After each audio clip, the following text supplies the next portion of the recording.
നമ്മുടെ കുടുംബത്തിന്റെ സന്തോഷമാണ് മറ്റെന്തിനേക്കാളും നമുക്ക് വലുത്. ആ കുടുംബം ഒന്ന് സ്വസ്ഥമായി സമാധാനത്തോടെ ജീവിച്ച് കാണാൻ എത്രമേൽ കഷ്ടനഷ്ടയാതന വേദനകൾ അനുഭവിക്കേണ്ടി വന്നാലും നമ്മൾ അതിന് തയ്യാറാണ്. തന്റെ കുടുംബത്തിന്റെ സന്തോഷമൊന്ന് കാണാൻ ലക്ഷോപലക്ഷം ചെലവഴിക്കേണ്ടി വന്നാൽ നമ്മൾ അതിന് തയ്യാറാണ്. തന്റെ ഭാര്യയുടെ, തന്റെ ഭർത്താവിന്റെ, തന്റെ മക്കളുടെ, തന്റെ മാതാപിതാക്കളുടെ രോഗചികിത്സയ്ക്ക് വേണ്ടി ലക്ഷങ്ങൾ ചെലവഴിക്കേണ്ടി വന്നു കഴിഞ്ഞാൽ യാതൊരു മടിയേതുമില്ലാതെ ആ കുടുംബത്തിന്റെ ആരോഗ്യത്തിന് വേണ്ടി ലക്ഷങ്ങൾ ചെലവഴിക്കാൻ ഒരു പുരുഷായുസ്സും മുഴുവനും സമ്പാദിച്ച സമ്പാദ്യം അത്രയും ചെലവഴിക്കാൻ ഒരു കുടുംബനാഥൻ തയ്യാറാണ്. കാരണം ആ കുടുംബനാഥനെ സംബന്ധിച്ചിടത്തോളം അവൻ പ്രവർത്തിക്കുന്നതും അവൻ നടക്കുന്നതും അവൻ ചിന്തിക്കുന്നതും അവൻ തൊഴിലെടുക്കുന്നതും അവൻ സമ്പാദിക്കുന്നതും എല്ലാം അവന്റെ കുടുംബത്തിന്റെ സന്തോഷത്തിന് വേണ്ടിയാണ്. ഇനിയൊരു ഉമ്മാനെ സംബന്ധിച്ചിടത്തോളവും അങ്ങനെ തന്നെയാണ്. തന്റെ മക്കളുടെ, തന്റെ ഭർത്താവിന്റെ സന്തോഷമൊന്ന് കാണാൻ രാവെന്നോ പകലെന്നോ വ്യത്യാസമില്ലാതെ വീടിനകത്തളങ്ങളിൽ ആ പ്രിയപ്പെട്ട ഉമ്മ കഠിനാധ്വാനം ചെയ്യുന്നത്, ആ ഉമ്മ പാതിരാവിന്റെ പാതിവേളയിൽ മരം കോച്ചുന്ന തണുപ്പിനെ പോലും വകവെക്കാതെ എഴുന്നേറ്റുകൊണ്ട് തഹജ്ജുദ് നിസ്കരിച്ചിട്ട് ഇരുകരങ്ങളും മേൽപോട്ടുയർത്തിയിട്ട് ദുആ ചെയ്യുന്നത് കുടുംബത്തിന്റെ സന്തോഷത്തിന് വേണ്ടിയാണ്. കുടുംബം ഒന്ന് നന്നായി കാണണം. അതിനേക്കാൾ അപ്പുറം വലുതായിട്ടൊന്നും നമുക്കില്ല. നമ്മൾ ചെയ്യുന്നതും പ്രവർത്തിക്കുന്നതുമെല്ലാം കുടുംബത്തിന് വേണ്ടിയാണ്. ഈ അടുത്തൊരു പിതാവിനെ കണ്ടു. ആരാ പിതാവെന്നറിയോ? 14 വയസ്സുള്ളൊരു മോൻ ആക്സിഡന്റിൽപ്പെട്ട് ആ മകൻ വീട്ടിൽ കഴിയുകയാണ്. ഹോസ്പിറ്റലുകളിൽ മാസങ്ങളോളം കഴിഞ്ഞു. ലക്ഷോപലക്ഷങ്ങൾ ചെലവഴിച്ച് ചികിത്സ നടത്തി.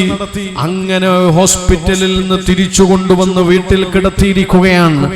ആ മകനെ കാണാൻ വേണ്ടി പോയപ്പോൾ കണ്ട രംഗം എന്താണെന്നറിയോ? ഒരു മയ്യത്ത് പോലെ ഇങ്ങനെ കിടക്കുന്നുണ്ട്. എഴുന്നേൽക്കാൻ കഴിയൂല, എഴുന്നേറ്റിരിക്കാൻ കഴിയൂല, നടക്കാൻ കഴിയൂല, സംസാരിക്കാൻ കഴിയൂല, ഒന്ന് കൈയനക്കാൻ പോലും കഴിയാതെ ഒരു മയ്യത്ത് പോലെ കിടക്കുന്ന മോൻ. ആ മകന്റെ ശ്വാസോച്ഛ്വാസം നടക്കുന്നതോ ഈ തൊണ്ടയുടെ താഴ്ഭാഗത്തൊരു ദ്വാരമുണ്ടാക്കി അതിലൂടെയാണ് ശ്വാസം സംഭവിക്കുന്നത്. ആ മകന് ഭക്ഷണം കൊടുക്കുന്നത് എങ്ങനെയാണെന്നറിയോ? മൂക്കിലൂടെ പൈപ്പിട്ടിട്ട് നമ്മളൊക്കെ തിന്നുന്ന ഭക്ഷണം, ചോറ് അതുപോലെയുള്ള ഭക്ഷണം, അത് ജ്യൂസാക്കിയിട്ട് ആ പൈപ്പിലൂടെ ഒഴിച്ചു കൊടുക്കുന്ന രംഗമാണ് പ്രിയപ്പെട്ടവരെ നമുക്ക് കാണാൻ വേണ്ടി സാധ്യമായത്. ആ മകനെ കണ്ടു കഴിഞ്ഞ വീട്ടിൽ നിന്ന് തിരിച്ചിറങ്ങുമ്പോ ആ പിതാവിനോട് ഞങ്ങൾ പറഞ്ഞിട്ടുണ്ട്, സാരമില്ല, ഇത് അല്ലാഹുവിന്റെ പരീക്ഷണമാണ്, സഹിക്കണം, ക്ഷമിക്കണമെന്ന് പറഞ്ഞപ്പോ ആ മനുഷ്യൻ പറയുകയാണ്, എനിക്കൊരു പ്രശ്നമില്ല, എന്റെ മകന്റെ ചികിത്സയുടെ ആവശ്യത്തിന് വേണ്ടി ലക്ഷക്കണക്കിന് രൂപ ഞാൻ ചെലവഴിച്ചിട്ടുണ്ടോ, ഇനി ചെലവഴിക്കാൻ എന്റെ കയ്യിൽ പൈസയില്ല, ഇനി എന്റെ കയ്യിലുള്ളതോ ഞാൻ ഈ നിൽക്കുന്ന ഈ വീട് മാത്രമാണ്. ഇനി ഈ വീട് വിൽക്കേണ്ടി വന്നാൽ ഞാൻ അതിനും തയ്യാറാണ്. എനിക്കെന്റെ വീടിനേക്കാൾ വലുതോ, എനിക്കെന്റെ സമ്പത്തിനേക്കാൾ വലുതോ എന്റെ മകന്റെ ആരോഗ്യമാണ് എന്ന മറുപടിയാണ് ആ പ്രിയപ്പെട്ട പിതാവ് അവിടെ നിന്ന് പറഞ്ഞത്. ഞാൻ ഈ ശബ്ദം ശ്രവിക്കുന്ന പ്രിയപ്പെട്ട കുടുംബനാഥന്മാരോട് ചോദിക്കുകയാണ്, ആ ആക്സിഡന്റിൽ പെട്ട് കഴിയുന്ന ഒരു മയ്യത്ത് പോലെ കിടക്കേണ്ടി വരുന്ന ഒരു ഗതികേട് നമ്മുടെ മക്കൾക്കാണ് സംഭവിച്ചതെങ്കിലോ, ഇത് ഭയപ്പെടുത്താൻ വേണ്ടി പറയുന്നതല്ല, ഒരാലോചനക്ക് വേണ്ടി പറയുകയാണ്. ആ രോഗിയായി കിടക്കേണ്ടി വന്ന ദുരവസ്ഥ നമ്മുടെ മക്കൾക്കാണ് സംഭവിച്ചതെങ്കിൽ ആ മക്കളുടെ ആരോഗ്യത്തിന് വേണ്ടി, ആ മക്കളൊന്ന് നടന്നു കാണാൻ വേണ്ടി, ആ മക്കളൊന്ന് സംസാരിച്ച് കാണാൻ വേണ്ടി നമ്മൾ വലിയ മുതലായി കരുതിയിരുന്ന സകല സമ്പാദ്യവും ചെലവഴിക്കാൻ ഒരു പിതാവായ മാതാവായ നമ്മൾ തയ്യാറാണ്. കാരണം ഒന്നേ ഉള്ളൂ, നമുക്ക് വലുത് നമ്മുടെ കുടുംബമാണ്. ആ കുടുംബത്തിന്റെ സന്തോഷമാണ്, കുടുംബത്തിന്റെ സന്തോഷമാണ് നാം ആഗ്രഹിക്കുന്നതെങ്കിൽ ഒന്നാമതായി, പ്രഥമമായി, പ്രധാനമായി നാം നിർവഹിക്കേണ്ടത് കുടുംബജീവിതത്തിന്റെ സന്തോഷത്തിന് വേണ്ടിയുള്ള പ്രാർത്ഥനയാണ്. പരിശുദ്ധമായ ഖുർആനിൽ അല്ലാഹു തആല ഒരു ദുആ പറഞ്ഞു തന്നിട്ടുണ്ട്. റബ്ബനാ ഹബ് ലനാ മിൻ അസ്വാജിനാ വദുർരിയാതിനാ ഖുർറത അഅ്യുൻ വജഅൽനാ ലിൽമുത്തഖീന ഇമാമാ. അല്ലാഹു സുബ്ഹാനഹു തആല പഠിപ്പിച്ചു തന്ന പ്രാർത്ഥനയാണ്. പരിശുദ്ധമായ ഖുർആനിലുള്ള ദുആയാണ്. റബ്ബനാ ഹബ് ലനാ, നമ്മുടെ റബ്ബേ നമുക്ക് നീ ഓശാരമായി നൽകണേ അല്ലാഹ്. മിൻ അസ്വാജിനാ വദുർരിയാതിനാ, നമ്മുടെ ഇണകളിലൂടെ നമ്മുടെ സന്താനങ്ങളിലൂടെ ഖുർറത അഅ്യുൻ, കൺകുളിർമ നൽകണേ അല്ലാഹ്. ഖുർറത അഅ്യുൻ, കൺകുളിർമ. കൺകുളിർമ എന്ന പ്രയോഗം, ഖുർറത ഐൻ എന്ന പ്രയോഗം ഖുർആനിലെ 2 സ്ഥലങ്ങളിലാണ്. ഒന്ന് സ്വർഗ്ഗത്തെ കുറിച്ച് പറഞ്ഞപ്പോഴാണ്, മറ്റൊന്നതാ ഇവിടെ കുടുംബത്തെ കുറിച്ച് പറഞ്ഞപ്പോഴാണ്. ഇണകളിലൂടെ മക്കളിലൂടെ ഞങ്ങൾക്ക് നീ കൺകുളിർമ നൽകണേ അല്ലാഹ്. കുടുംബത്തെ കുറിച്ച് പറഞ്ഞപ്പോഴാണ് കൺകുളിർമ എന്ന പദം ഉപയോഗിച്ചത്.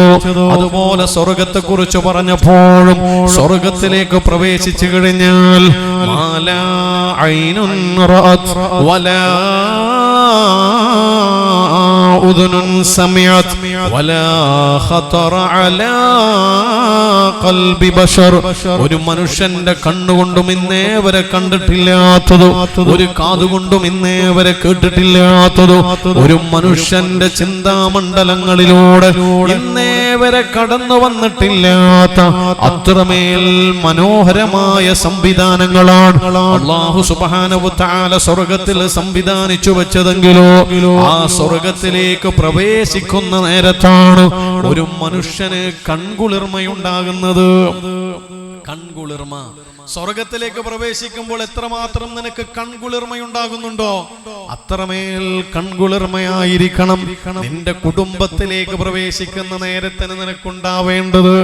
അങ്ങനെ ഒരു അർത്ഥം നമുക്കതിന് മനസ്സിലാക്കാം. ഈ കൺകുളിർമ എന്ന് പറഞ്ഞാൽ എന്താ? കണ്ണിങ്ങനെ കുളിരലല്ല, മറിച്ച് മനസ്സിന്റെ സന്തോഷാണ്. സ്വർഗത്തിലെത്തുമ്പോൾ നമുക്ക് കിട്ടുന്ന സാധനത്തിന്റെ പേരാണ് മനസ്സിന്റെ സന്തോഷം. എന്നാൽ കുടുംബത്തിലേക്ക് പ്രവേശിക്കുമ്പോഴും നമുക്ക് കിട്ടേണ്ട സാധനം മനസ്സിന്റെ സന്തോഷാണ്. ഭാര്യയെ കാണുമ്പോൾ സന്തോഷം ഉണ്ടാവണം. ഉണ്ടാവൂലേ? ഒന്നും ഉണ്ടാത്ത. കുടുംബത്തെ കാണുമ്പോൾ സന്തോഷം, ഭാര്യയെ കാണുമ്പോൾ ഇല്ലേ സന്തോഷം. അല്ലാഹുവേ, ഈ ഭാര്യനെ തന്നെ നാളെ സ്വർഗത്തിലും തരണേ അല്ലാഹ്.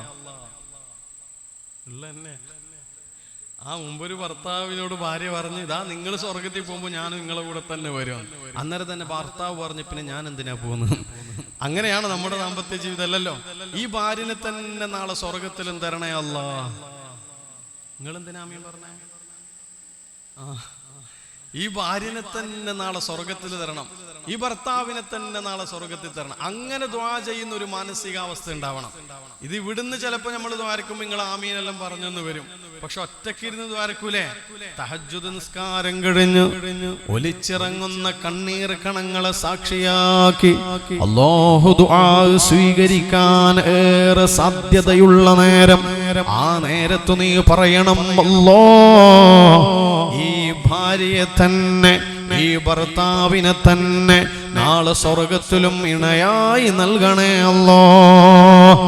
അങ്ങനെ ദുആ ചെയ്യാൻ പറ്റുന്ന ഒരു മാനസികമായ അവസ്ഥയിലേക്ക് നമ്മൾ എത്തണം. അങ്ങനെ ദ്വാരക്കപ്പെടുന്ന ഭാര്യയാണ് നമ്മൾ കാണുന്നതെങ്കിൽ ആ ഭാര്യയെ കാണുമ്പോൾ സന്തോഷം ഉണ്ടാവും, ആ ഭർത്താവിനെ കാണുമ്പോൾ സന്തോഷമുണ്ടാകും, മക്കളെ കാണുമ്പോൾ സന്തോഷമുണ്ടാവണം, മക്കള് കൺകുളിർമയാവണം.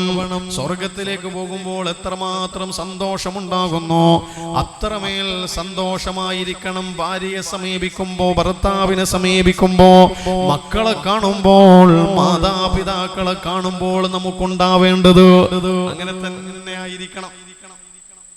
പക്ഷെ ഇതെല്ലാം ആര് വിചാരിക്കണം? നമ്മൾ വിചാരിച്ചാലേ നടക്കൂ. ഭാര്യയും വിചാരിക്കണം, ഭർത്താവും വിചാരിക്കണം. ഈ ദുനിയാവിലൊരു സ്വർഗമുണ്ടെങ്കിൽ സന്തോഷകരമായ ഒരു ദാമ്പത്യ ജീവിതം നയിക്കുന്ന ഭാര്യ ഭർത്താക്കന്മാർക്കാണ്. നമ്മൾ വീട് തന്നെയാണ് ദുനിയാവിലെ സ്വർഗവും ദുനിയാവിലെ നരകവും. ദുനിയാവിലെ സ്വർഗവും നരകവും എവിടെയാണെന്ന് ചോദിച്ചു കഴിഞ്ഞാൽ അത് നിന്റെ വീടിന്റെ അകത്തളങ്ങളിലാണ്. അത് ഉണ്ടാക്കുന്നത്, ആ വീട് സ്വർഗാക്കുന്നതും നരകമാക്കുന്നതും നമ്മൾ മാത്രമാണ്. അതല്ലേ മുമ്പ് ഒരു ചെറുപ്പക്കാരന്റെ കല്യാണം കഴിഞ്ഞതിന്റെ ഇവൻ ക്ലബിൽ ഇരുന്നിട്ട് രാത്രി പാതിരാ വരെ ക്യാരം ബോർഡ് കളിച്ചിട്ട് സമയം കളയുന്ന ചെക്കനാ. പക്ഷെ കല്യാണം കഴിഞ്ഞതിന്റെ പിറ്റേന്ന് മുതൽ രാത്രി ഒരു 8-9 മണിയാവുമ്പോൾ തന്നെ വീട്ടിലേക്ക് പോകും. അപ്പൊ ചങ്ങായിമാരെല്ലാം ചോദിച്ചു, ഇതെന്തിനാ ഇത്ര നേരത്തെ വീട്ടിലേക്ക് പോകുന്നത്? അന്നേരം അവൻ പറഞ്ഞ മറുപടി എന്താ അറിയാ? സന്തോഷത്തോടെ പറയുന്നത്, വീട്ടില് ഭാര്യയുണ്ട്, അതുകൊണ്ടാ നേരത്തെ പോകുന്നത്. എന്നാലേ കല്യാണം കഴിഞ്ഞ ഒരു 4 മാസം കഴിഞ്ഞപ്പോ പിന്നെ രാത്രി 12 മണിയായിട്ടും പുറക്കേക്ക് പോകുന്നില്ല. അപ്പൊ ഇവനോട് ചോദിച്ചത്, എന്താ വീട്ടിലേക്ക് പോവാത്തത്? അപ്പൊ പറഞ്ഞ മറുപടി എന്നറിയാ? വീട്ടില് ഭാര്യയുണ്ട്. രണ്ടിനും ഒരേ മറുപടിയാ. സന്തോഷം ഉണ്ടാക്കുന്നതും പ്രയാസമുണ്ടാക്കുന്നതും എല്ലാം ഒരാൾ തന്നെയാണ്. ആര്? ഭാര്യ എന്ന് മാത്രമല്ല, ഭർത്താവും. നമ്മൾ വിചാരിച്ചാൽ നമ്മുടെ വീട് നമുക്ക് സ്വർഗാക്കാം. നമ്മളെ വിചാരിച്ചില്ല എങ്കിൽ ആ വീട് നരകവുമായി മാറും. സന്തോഷ നിർഭരമായ കുടുംബജീവിതം സാധ്യമാവണം. അതിനൊന്നാമതായി വേണ്ടത്, എല്ലാം അറിയുന്ന റബ്ബ്, നിനക്ക് കുടുംബജീവിതം സമ്മാനിച്ച റബ്ബ്, നിനക്ക് ഇണയെ സമ്മാനിച്ച റബ്ബ്, നിനക്ക് മക്കളെ തന്ന റബ്ബ്, നിനക്ക് സ്നേഹനിധികളായ മാതാപിതാക്കളെ നൽകിയ റബ്ബ്.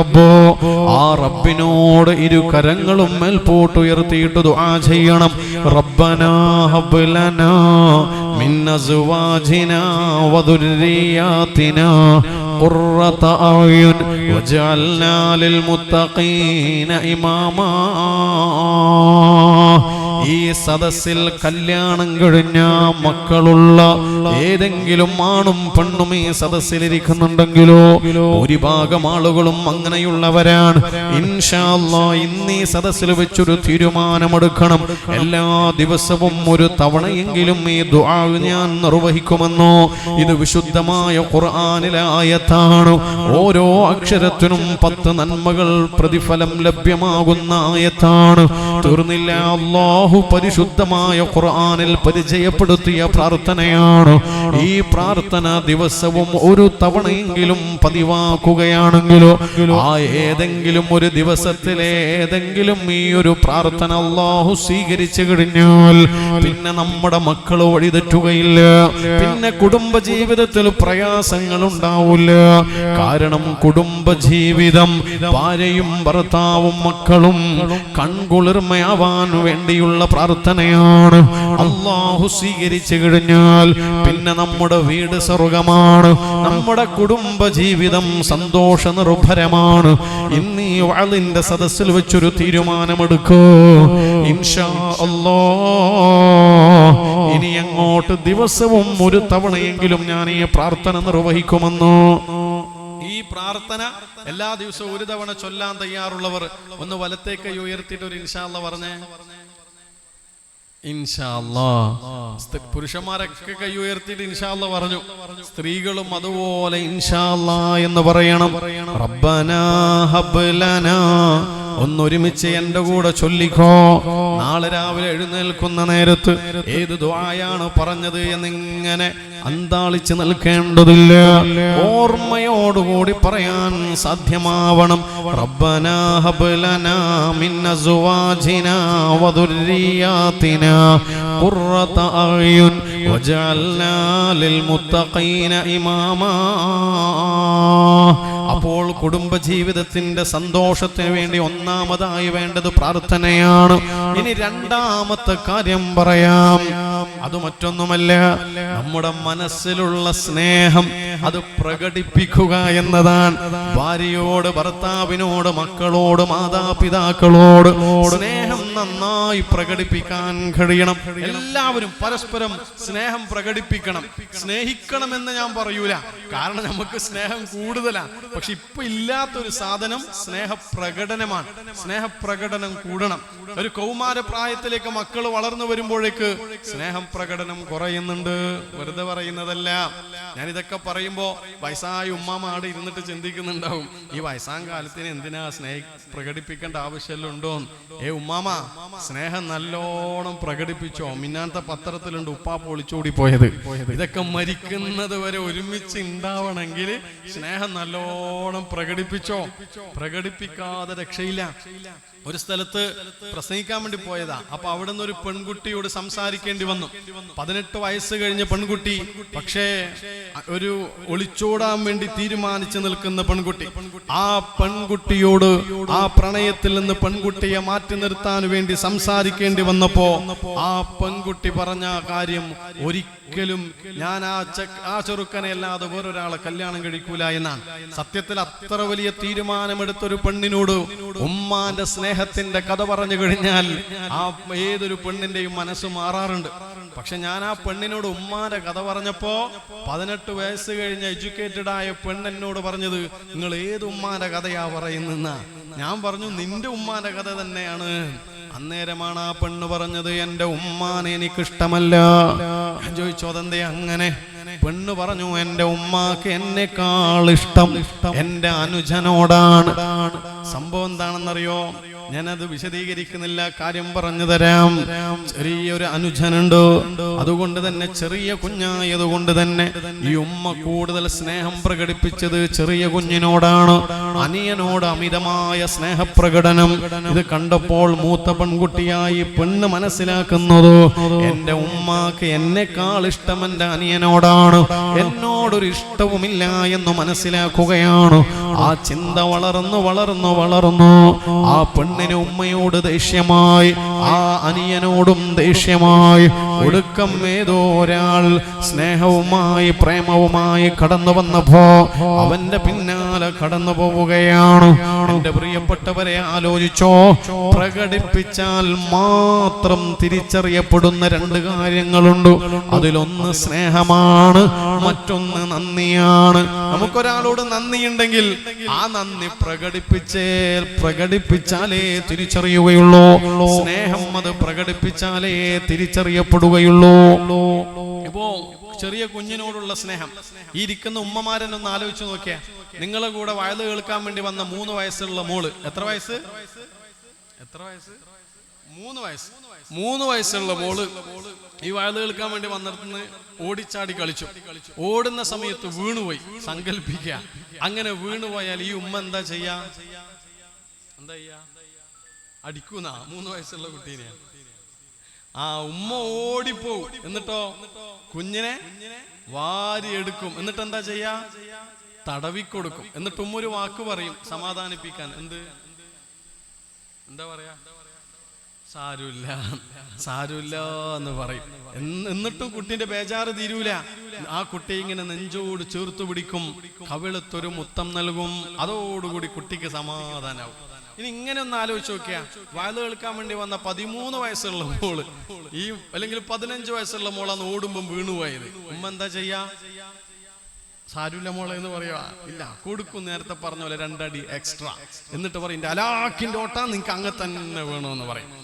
ഈ 13 വയസ്സുള്ള മോളോടും 3 വയസ്സുള്ള മോളോടും 2 രീതിയിലാണ് സ്നേഹം പ്രകടിപ്പിച്ചത്.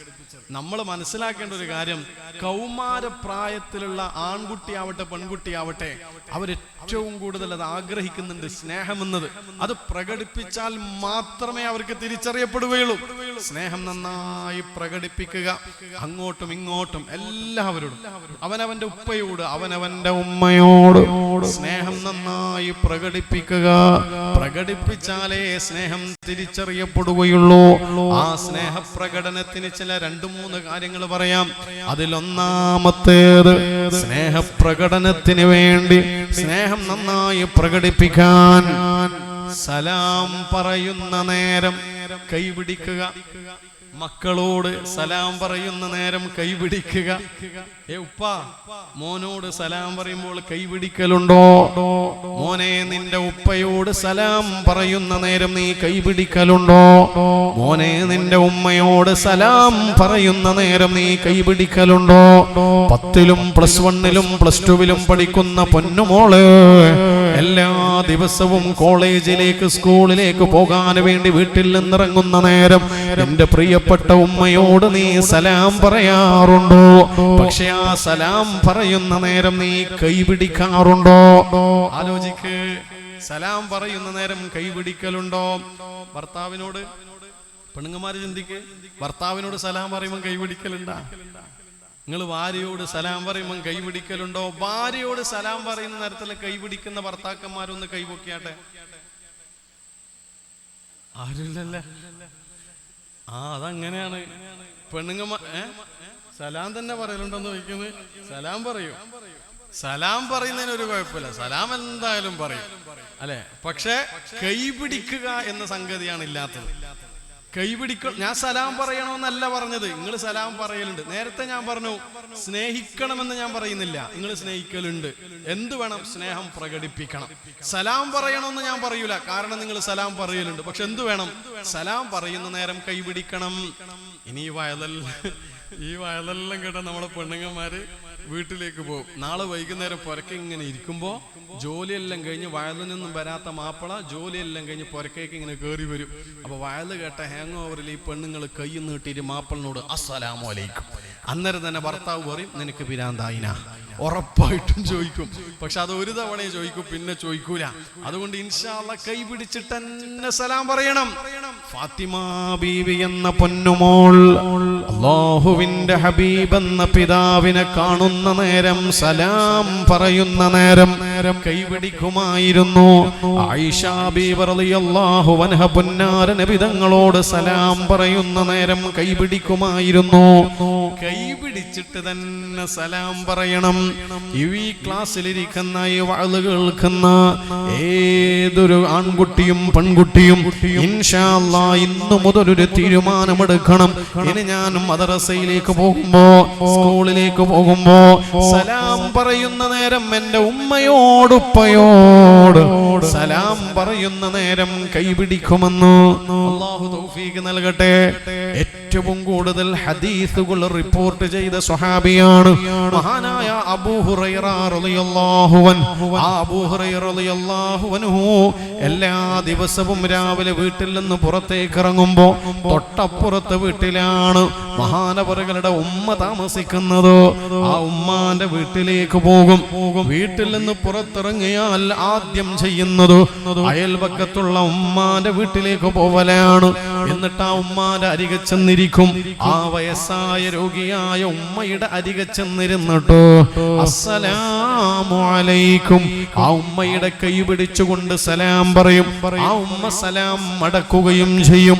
ശേഷം അബൂ ഹുറൈറ റളിയല്ലാഹു അൻഹു ആ ഉമ്മയുടെ മുഖത്ത് നോക്കിയിട്ട് റബ്ബിനോട് ദുആ ചെയ്യും.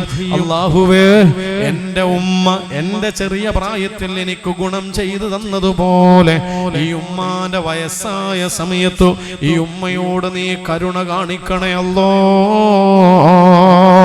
ആ നേരത്ത് ആ ഉമ്മ ആമീൻ പറയും.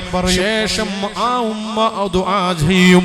അല്ലാഹുവേ, എന്റെ ഈ വയസ്സായ സമയത്ത് എന്റെ മോൻ എന്നോട് കരുണ ചെയ്യുന്നതുപോലെ, എന്റെ മകൻ എനിക്ക് ഗുണം ചെയ്തു തരുന്നതുപോലെ എന്റെ ഈ മകനുക്കും നീ റഹ്മത്ത് നൽകണേ അല്ലാ എന്നാ ഉമ്മ ദുആ ചെയ്യുമ്പോ ആ മകനും ആമീനും പറയുകയാണ്. എന്തൊരു മനോഹരമായ മുഹൂർത്തമാണ്. ഉമ്മാന്റെ മുഖത്ത് നോക്കി മകൻ ദുആ ചെയ്യുന്നു, ഉമ്മ ആമീൻ പറയുന്നു. മകന്റെ മുഖത്ത് നോക്കിയിട്ട് ഉമ്മ ദുആ ചെയ്യുന്നു, മകൻ ആമീൻ പറയുന്നു. അൽഹംദുലില്ലാഹ്, ഇങ്ങനെ ഒരു ഉമ്മയും ഇങ്ങനെ ഒരു മകനും ഉണ്ടെങ്കിൽ ആ വീടത്ര സ്വർഗ്ഗതുല്യമാണ്. ആലോചിച്ചു നോക്ക്, ഈ മക്കൾ നമുക്ക് ഉപകരിക്കണം, ദുനിയാവിലും ആഖിറത്തിലും ഉപകരിക്കണം. നാം മരിച്ചു കഴിഞ്ഞാൽ നമുക്ക് വേണ്ടി ഖുർആൻ ഓതി ദുആ ചെയ്യുന്ന മക്കളാവണം. ഇൻഷാ അല്ലാഹ് മനസ്സുകൊണ്ട് തീരുമാനിക്ക്, നാം മരിച്ചു കഴിഞ്ഞാൽ നമ്മളെ ഓർക്കുന്ന മക്കളാവണം. ഈ ദുനിയാവിൽ വെച്ച് തന്നെ സലാം പറയുന്ന നേരത്ത് കൈപിടിക്കാത്ത മക്കളോ, സലാം പോലും പറയാത്ത മക്കളോ, ഈ മക്കൾ എങ്ങനെയാണ് നമ്മൾ മരിച്ചു കഴിഞ്ഞാൽ നമ്മൾ ഓർക്കുക? ഈ മക്കൾ എങ്ങനെയാണ് നമ്മൾ മരിച്ചു കഴിഞ്ഞാൽ നമുക്ക് വേണ്ടി ഖുർആൻ ഓതുക? ഈ മക്കൾ എങ്ങനെയാണ് നമ്മൾ 6 അടി മണ്ണിലെ മണ്ണോട് ചേർന്ന് കിടക്കുന്ന നേരത്തോ എന്റെ ഉമ്മാന്റെ ഉപ്പാന്റെ ഖബർ സ്വർഗമാവണമെന്ന് ആലോചിച്ചുകൊണ്ട് ഈ മക്കൾ എങ്ങനെയാണ് നമുക്ക് വേണ്ടി ദുആ ചെയ്യുക? ഈ അടുത്തൊരു സ്ഥലത്ത് പ്രഭാഷണത്തിന് വേണ്ടി പോയി. അവിടെ എത്തിയപ്പോ പള്ളി കമ്മിറ്റിയും മദ്രസ കമ്മിറ്റിയും നടത്തുന്ന പരിപാടിയൊന്നുമില്ല. ഒരു വീടിന്റെ മുന്നിൽ ചെറിയൊരു സ്റ്റേജ്, കുറെ ആളുകൾ, കുടുംബക്കാരും അയൽവാസികളുമായി കുറെ ആളുകൾ. ഞാൻ ചോദിച്ചു, ഇതെന്ത് പരിപാടിയാണ്? ആ വീട്ടുകാർ പറഞ്ഞു, ഉസ്താദേ, ഞങ്ങളുടെ ഉപ്പ മരിച്ചിട്ട് 4 വർഷമായിട്ടുണ്ട്. 4 വർഷം മുമ്പ് മരിച്ച ഉപ്പാന്റെ 4ാമത്തെ ആണ്ട് ദിനമാണിന്ന്. ആ മരിച്ചുപോയ ഉപ്പാക്ക് വേണ്ടി മക്കളായ ഞങ്ങൾ ഖത്തം ഓതിയിട്ടുണ്ട്. ഖത്തം ദുആഇന്റെ സദസ്സാണ്. നിങ്ങളൊന്ന് ദുആ ചെയ്യണം, കുറച്ച് പ്രസംഗിക്കണം. ഞാൻ ചോദിച്ചു, നിങ്ങളുടെ മരിച്ചുപോയ ഉപ്പാക്ക് വേണ്ടി എത്ര ഖത്തമാണ് ഓതിയത് എന്ന്. അപ്പോഴാണ് ആ മരിച്ചുപോയ ഉപ്പാന്റെ 4ാമത്തെ ആണ്ട് ദിനത്തില് ആ മക്കൾ എന്നോട് പറഞ്ഞത്, ഉപ്പാക്ക് വേണ്ടി ഞങ്ങള് 46 ഖത്തം ഓതിയിട്ടുണ്ടോ, 1,00,000 ഇഖ്ലാസ് സൂറത്തും പാരായണം ചെയ്തിട്ടുണ്ടോ. 4 വർഷം മുമ്പ് മരിച്ചുപോയ ഉപ്പാക്ക് വേണ്ടി 46 ഖത്തം ഓതിയിട്ട് ദുആ ചെയ്യാൻ വേണ്ടി കാത്തിരിക്കുന്ന മക്കളോ, ഭൂമിയുടെ മുകളിൽ ജീവനോടെ ബാക്കിയുണ്ടെങ്കിലും ഉപ്പാ, നിനക്ക് സമാധാനത്തോടെ 6 അടി മണ്ണിലെ മണ്ണോട് ചേർന്ന് കിടക്കാം. കാരണം നിന്നെ ഓർക്കുന്ന മക്കള് ഭൂമിയുടെ മുകളിലുണ്ടോ. നിനക്ക് വേണ്ടി പടച്ച റബ്ബിനോട് കൈകൾ ഉയർത്തിയിട്ട് കരഞ്ഞു കലങ്ങിയ കണ്ണുകളുമായി പ്രാർത്ഥിക്കുന്ന മക്കളോ ഈ ഭൂമിയുടെ മുകളിലുണ്ടെങ്കിൽ സമാധാനത്തോടെ സന്തോഷത്തോടെ നിനക്ക് 6 അടി മണ്ണിൽ കിടന്നുറങ്ങാം. അതുകൊണ്ട് തന്നെ മക്കള് നമ്മൾ മരിച്ചാൽ നമ്മളെ മറന്നു പോകുന്ന മക്കളാവരുതോ.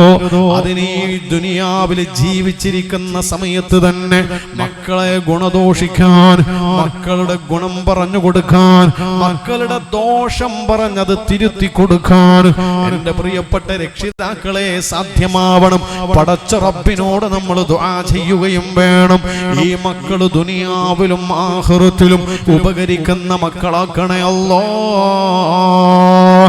എന്ന് ദുആ ചെയ്യുകയും വേണം. വേറൊരു സ്ഥലത്ത് എന്നോട് പറഞ്ഞു, ദുആർക്കാൻ വേണ്ടി വരണം എന്ന് പറഞ്ഞു. ആ വീട്ടിലേക്ക് പോയി. ഒരു ഉച്ചനേരം ഞാൻ ചോദിച്ചു, എന്താ പ്രത്യേകത എന്ന് ചോദിച്ചു. അവര് പറഞ്ഞു, ഉപ്പ മരിച്ചിട്ട് 20 വർഷമായി എന്ന്. ഞാൻ പറഞ്ഞു, നിങ്ങൾ ഖത്ത് ഓതിയിട്ടുണ്ടോ? ആ ഉണ്ട്. എത്ര ഖത്ത് ഓതിയത്? 6 മക്കളാണ്. 6 മക്കൾ പറഞ്ഞു, ഞങ്ങൾ ഈ 6 മക്കൾ കൂടിയിട്ട് 20 വർഷം മുമ്പ് മരിച്ചുപോയ ഉപ്പാക്ക് വേണ്ടി 28 ഖത്ത് ഓതിയിട്ടുണ്ട്. അൽഹംദുലില്ലാഹ്, അൽഹംദുലില്ലാഹ്. ആ പിതാവ് എത്ര വലിയ ഭാഗ്യം ചെയ്ത പിതാവാണ്. കാരണം 1 or 2 കൊല്ലമല്ല, 20 വർഷം മുമ്പ് മരണപ്പെട്ടു പോയ ഉപ്പാക്ക് വേണ്ടി ഓരോ വർഷവും 28ഉം 30ഉം 35ഉം ഖത്തം ഓതിയിട്ട് ദുആക്ക് വേണ്ടി കാത്തിരിക്കുന്ന മക്കള് കേൾക്കുമ്പോൾ കൊതി തോന്നുകയാണ്. പടച്ചോനെ, ഇങ്ങനത്തെ മക്കളെ ഞങ്ങൾക്ക് നീ നൽകണേ അല്ലാഹ്. ഞാനിതൊരു സ്ഥലത്ത് പ്രസംഗിക്കുമ്പോൾ പറയുന്ന സമയത്ത് ആ പ്രഭാഷണത്തിന്റെ മുമ്പ് സ്വാഗതം പറഞ്ഞ കമ്മിറ്റിയുടെ സെക്രട്ടറി ഉണ്ട്, കുറച്ച് പ്രായമുള്ള മനുഷ്യനാണ്. അയാൾ എന്നോട് പറഞ്ഞു, ഉസ്താദേ, എന്റെ ഉപ്പ മരിച്ചിട്ട് 35 വർഷമായി. എന്നാൽ മക്കളായ ഞങ്ങളെല്ലാവരും ഞങ്ങളുടെ ഉമ്മയുടെ വീട്ടിൽ, വയസ്സായ ഉമ്മയാണ്, ഉമ്മയുടെ വീട്ടിൽ എല്ലാ മാസവും മക്കളായ ഞങ്ങൾ ഒരുമിച്ച് കൂടും. എല്ലാ മാസവും ഒരുമിച്ച് കൂടും. എന്നിട്ട് ഒരു മങ്കൂസ് മൗലിദ് പാരായണം ചെയ്യും. ശേഷം ഒരു യാസീൻ ഓതും. പിന്നെ കുറച്ച് ദിക്റുകൾ ചൊല്ലും. പിന്നെ മക്കളുടെ കൂട്ടത്തിൽ ഞങ്ങൾ ആരെങ്കിലും ഒരാൾ ഉപ്പാക്ക് വേണ്ടി ദുആ ചെയ്യും. അങ്ങനെ മാസത്തിൽ ഒരുമിച്ച് കൂടാറുണ്ട്. 35 വർഷമായി ഞങ്ങളത് തുടരുകയാണ്. എന്നാൽ ഈ അടുത്ത് ഞങ്ങളുടെ ഉമ്മ മരണപ്പെട്ടു പോയി. എന്നാൽ ഉമ്മ മരിക്കുന്നതിന്റെ തൊട്ടു മുമ്പ് മക്കളായ ഞങ്ങളെല്ലാവരും ആ വീട്ടിൽ ഒരുമിച്ചുകൂടി മങ്കൂസ് മൗലിദോദി യാസീനോദി ദിക്ർ ചൊല്ലി ദുആ ചെയ്തതിന് ശേഷം ആ ഉമ്മ ഞങ്ങളോട് പറഞ്ഞു, മക്കള്, നിങ്ങളിങ്ങനെ ഒരുമിച്ച് കൂടുന്നത് കാണുമ്പോ, നിങ്ങളിങ്ങനെ ഖുർആൻ ഓതുന്നത് കാണുമ്പോ, നിങ്ങൾ 35 വർഷം മുമ്പ് മരിച്ചുപോയ ഉപ്പാക്ക് വേണ്ടി ദുആ ചെയ്യുന്നത് കാണുമ്പോ ഈ ഉമ്മാക്ക് വല്ലാത്ത സന്തോഷം തോന്നുകയാണ്. ഈ ഉമ്മ ഒരു കാര്യം പറഞ്ഞോട്ടെ, ഞാനും മരിച്ചാൽ എന്നെയും ഓർക്കണേ മക്കള്. ഉപ്പാക്ക് വേണ്ടി ചെയ്യുന്നത് പോലെ ഈ ഉമ്മാക്ക് വേണ്ടിയും ചെയ്യണേ മക്കള്. നിങ്ങൾ ദുആ ചെയ്യുന്ന നേരം ഈ ഉമ്മാനെയും ഒന്ന് ഓർക്കണേ മക്കളെ എന്ന് പറഞ്ഞ ഉമ്മ അത് പറഞ്ഞതിന്റെ 2 ആഴ്ച കഴിഞ്ഞപ്പോ ആ ഉമ്മ ഈ ലോകത്തോട് വിട പറയുകയാണ്. പക്ഷെ ആ ഉമ്മയും ഉപ്പയും വലിയ ഭാഗ്യം ചെയ്തവരാണ്. എല്ലാ മാസവും ഒരുമിച്ചുകൂടി ഉപ്പാനെ ഓർത്ത് ഉമ്മാനെ ഓർത്ത് ദുആ ചെയ്യുകയാണ്. അല്ലാഹുവേ, ഇതൊക്കെ കേൾക്കുമ്പോ നമുക്കും കൊതിയുണ്ട്. റബ്ബേ, ഞങ്ങളും മരിച്ചാൽ ഞങ്ങൾക്ക് വേണ്ടിയും ഖുർആൻ ഓതി ദുആ ചെയ്യുന്ന മക്കളെ തരണേ അല്ലോ. ഞങ്ങളെ മറന്നു പോകുന്ന മക്കളാക്കല്ല അല്ലോ. ഇശാ മഗ്രിബിന്റെ മനോഹരമായ സമയങ്ങളിലോ ഒന്ന് ഖുർആൻ പോലും തുറന്നു നോക്കാതെ ടെലിവിഷന്റെ മൊബൈൽ ഫോണിന്റെ സ്ക്രീനിലേക്ക് കണ്ണും നട്ടിരുന്നിട്ട് ഹറാമായ കാഴ്ചകൾ കൊണ്ട് മണിക്കൂറുകൾ ചെലവഴിക്കുന്ന മക്കളാക്കി, ഉമ്മാനെ ഉപ്പാനെ മറന്നു പോകുന്ന മക്കളാക്കി ഞങ്ങളുടെ മക്കളെ നീ മാറ്റല്ല റബ്ബേ. ഈ മക്കൾക്ക് വേണ്ടി ദുനിയാവിൽ നമ്മൾ കഷ്ടപ്പെടുന്നത് നാളെ ആഖിറത്തിൽ ഉപകരിക്കണമെന്ന ചിന്തയുള്ളത് കൊണ്ടാണ്. തൗഫീഖ് നൽകണേ അല്ലാഹ്. പ്രിയപ്പെട്ടവരെ, ഇതിനൊക്കെ എന്തു വേണം? പരലോകത്ത് ഉപകരിക്കണമെങ്കിൽ ഈ ദുനിയാവ് തന്നെ മക്കളെ ഘട്ടം ഘട്ടമായി ആത്മീയമായി വളർത്തിക്കൊണ്ടുവരണം. അതിനുവേണ്ടിയാ പറഞ്ഞത്, മക്കളോട് സലാം പറയുമ്പോ കൈപിടിച്ചിട്ട് തന്നെ സലാം പറയുക. ഭാര്യയോടും മാതാപിതാക്കളോടും ഭർത്താവിനോടും സലാം പറയുന്ന നേരം കൈപിടിക്കുക. ഇനി സ്നേഹപ്രകടനത്തിന്റെ മറ്റൊരു വഴിയാണ് ഒരുമിച്ചിരുന്ന് ഭക്ഷണം കഴിക്കുക. ഒരുമിച്ചിരുന്ന് ഭക്ഷണം കഴിക്കാം. ഉപ്പയും ഉമ്മയും മക്കളും എല്ലാവരും ഒരുമിച്ചിരുന്ന് ഭക്ഷണം കഴിക്കാം. കാരണം നബി സല്ലല്ലാഹു അലൈഹി വസല്ലമ തങ്ങൾ പറഞ്ഞു, ഒരുമിച്ചിരുന്ന് ഭക്ഷണം കഴിക്കുന്ന വീടുകളിൽ അല്ലാഹുവിന്റെ റഹ്മത്ത് ഇറങ്ങുമെന്ന് മുഹമ്മദുർ റസൂലുള്ളാഹ് സല്ലല്ലാഹു അലൈഹി വസല്ലമ തങ്ങൾ പഠിപ്പിക്കുകയാണ്. ഒരുമിച്ചിരുന്ന് ഭക്ഷണം കഴിക്കുക. ആയിഷ ബീബി റളിയല്ലാഹു അൻഹ കടിച്ച ഭക്ഷണത്തിന്റെ കടിച്ച ഇറച്ചി കഷ്ണം പാത്രത്തിൽ വെച്ച് കഴിഞ്ഞാൽ പുന്നാര നബി തങ്ങൾ ഉടനടിയത് എടുക്കുമായിരുന്നു. ആയിഷ ബീവി കടിച്ച അതേ ഭാഗത്ത് കടിച്ചുകൊണ്ട് തിന്നുമായിരുന്നു. മുഹമ്മദുർ റസൂലുള്ളാഹ് സ്വല്ലല്ലാഹു അലൈഹി വസല്ലമ തങ്ങളോ അവരത്രമേൽ സ്നേഹം പ്രകടിപ്പിച്ചവരാണ്. അതുകൊണ്ട് തന്നെയല്ലേ ജീവിതത്തിന്റെ അവസാന നിമിഷം വരെ ആ സ്നേഹം നിലനിന്നിരുന്നു.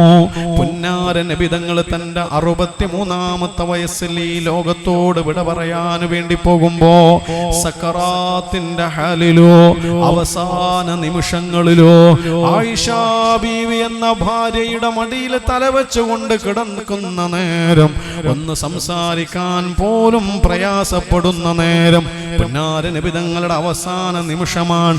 ആ നേരത്താണ് ആ റൂമിലേക്ക് ആയിഷ ബീവിയുടെ സഹോദരനായ അബ്ദുറഹ്മാൻ കടന്നു വരുന്നതോ. ആ അബ്ദുറഹ്മാൻ എന്നവരുടെ കയ്യിൽ അറാഖിന്റെ മിസ്വാക്കിന്റെ കൊള്ളി കഷ്ണമുണ്ടോ, ബ്രഷ് ചെയ്യുന്ന അറാഖിന്റെ മിസ്വാക്കിന്റെ കൊള്ളി കഷ്ണമുണ്ടോ. പുന്നാര നബി തങ്ങൾ വയ്യാതെ കിടക്കുമ്പോഴും ആ അബ്ദുറഹ്മാൻ എന്നവരുടെ കയ്യിലുള്ള അറാഖിന്റെ കൊള്ളി കഷ്ണത്തിലേക്ക് തന്നെ നോക്കുകയാണ്. ആ ഹബീബിന്റെ നോട്ടത്തിൽ നിന്നോ, ആ ഭർത്താവിന്റെ നോട്ടത്തിൽ നിന്നോ, ആ ഭർത്താവിന്റെ മനസ്സ് വായിച്ചെടുക്കുന്നു. ഭാര്യയായ ആയിഷ ബീബി റളിയല്ലാഹു അൻഹ, ആയിഷ ബീബി ചോദിക്കുകയാണ്, നബിയേ നബിയേ, അങ്ങേക്ക് മിസ്വാക്ക് ചെയ്യണോ നബിയേ? അതേ എന്ന് നബി സല്ലല്ലാഹു അലൈഹി വസല്ലമ തങ്ങൾ തലയാട്ടുകയാണ്. ആയിഷ ബീവി അബ്ദുറഹ്മാൻ എന്നവരുടെ കയ്യിൽ നിന്ന് അറാഖിന്റെ കൊള്ളി കഷ്ണം വാങ്ങുകയാണ്. പക്ഷെ അത് മിസ്വാക്ക് ചെയ്യാനുള്ള അവസ്ഥയിലല്ല ഉള്ളത്. അതിന്റെ രണ്ടു ഭാഗവും നല്ല ഉരമുണ്ടോ. മിസ്വാക്ക് ചെയ്യണമെങ്കിൽ അതിന് പദം വരുത്തണം, മയം വരുത്തണം. ആയിഷ ബീവി ഉടനടി ചെയ്തത് എന്തെന്നറിയോ? അറാഖിന്റെ കൊള്ളി കഷ്ണത്തിന്റെ ഒരു ഭാഗം തന്റെ വായയിലിട്ട് ചവക്കുകയാണ്. ആയിഷ ബീവി അതങ്ങ് ചവച്ച് ചവച്ച് ചവച്ചതിന് മൃദുലത വരുത്തുകയാണ്. അങ്ങനെ ആയിഷ ബീവിയുടെ ഉമിനീര് പറ്റി പിടിച്ച് കിടക്കുന്ന അറാഖിന്റെ കൊള്ളി കഷ്ണം കൊണ്ട് നബി സല്ലല്ലാഹു അലൈഹി വസല്ലമ തങ്ങൾക്ക് അവസാനമായി മിസ്വാക്ക് ചെയ്തു കൊടുക്കുന്നു. ആയിഷ ബീവിയുടെ വയറ്റിലേക്ക് അവസാനമായി കടന്നുപോയത് പുന്നാര നബി തങ്ങളുടെ ഉമിനീരാണ്. ആയിഷ ബീവി റളിയല്ലാഹു അൻഹയുടെ ഉമിനീരാണ്. നബി സല്ലല്ലാഹു അലൈഹി വസല്ലമ തങ്ങളുടെ വയറ്റിലേക്ക് അവസാനമായി കടന്നുപോയത് തന്റെ പ്രിയപ്പെട്ട ഭാര്യയായ ആയിഷ ബീവി റളിയല്ലാഹു അൻഹയുടെ ഉമിനീരാണ്. ഇതെന്തൊരു സ്നേഹമാണ്! ജീവിതത്തിന്റെ അവസാന നിമിഷം വരെ ആ സ്നേഹം നിലനിന്നിരുന്നു. അതിനെന്ത് വേണം? സ്നേഹം നന്നായി പ്രകടിപ്പിക്കണം. അല്ലാഹുവേ, ഞങ്ങളെ കുടുംബ ജീവിതത്തിൽ സന്തോഷം നൽകണേ അല്ലാ. അല്ലാ അല്ലാ. എല്ലാരും എന്റെ കൂടെ ചൊല്ലൂലേ? ചൊല്ലൂലേ? എല്ലാരും ഉറക്കെ ചൊല്ലേ. അല്ലാ അല്ലാ അല്ലാഹു അല്ലാ അല്ലാ അല്ലാഹു. ചൊല്ല്. അല്ലാ അല്ലാ അല്ലാഹു അല്ലാ അല്ലാ അല്ലാഹു അല്ലാ അല്ലാ അല്ലാഹു അല്ലാ അല്ലാ അല്ലാഹു. ഹസ്ബി റബ്ബി ജല്ലല്ലാഹ് മാഫി ഗൈറുല്ലാഹ്. ഹസ്ബി റബ്ബി ജല്ലല്ലാഹ് മാഫി ഖൽബി ഗൈറുല്ലാഹ്. നൂർ മുഹമ്മദ് സ്വല്ലല്ലാഹ് ലാ ഇലാഹ ഇല്ലല്ലാഹ്.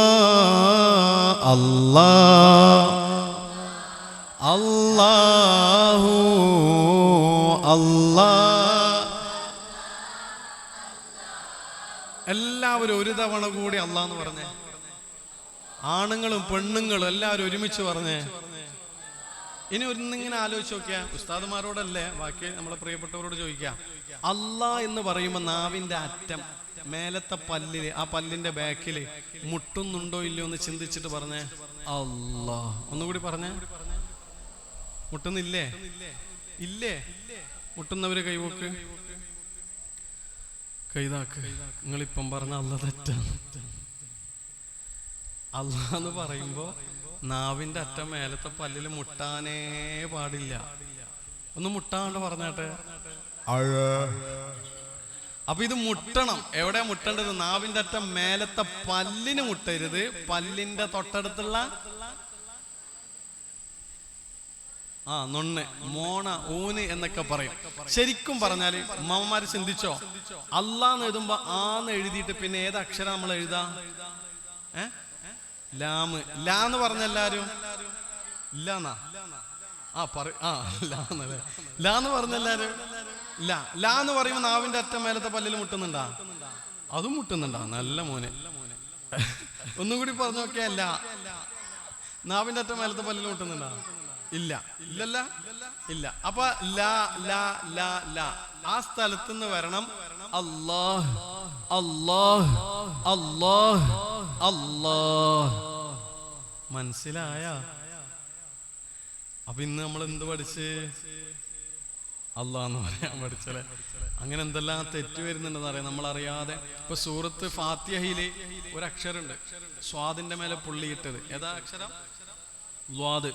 രണ്ട് സ്ഥലത്ത് വരുന്നുണ്ട് ഫാത്തിഹയില്. എവിടെയൊക്കെ? മഗ്ലൂബി പറയുമ്പോഴും വലദ്ദാലിൻ പറയും. ഈ ദ്വാദ് എങ്ങനെയാ പറയേണ്ടത്? ഉമ്മാമമാരെ ഇത് കേട്ടോ. ദ്വാദ് പറയേണ്ടത് നാവിന്റെ രണ്ടാലൊരു സൈഡ്, രണ്ടാലൊരു മേലെ അണപ്പല്ലിലാണ് മുട്ടിക്കേണ്ടത്. മനസ്സിലായോ? നാവിന്റെ അറ്റല്ല, നാവിന്റെ സൈഡ് മേലെ ഹണ്ണാക്കിൽ മുട്ടിക്കണം. നാവിന്റെ അറ്റല്ല.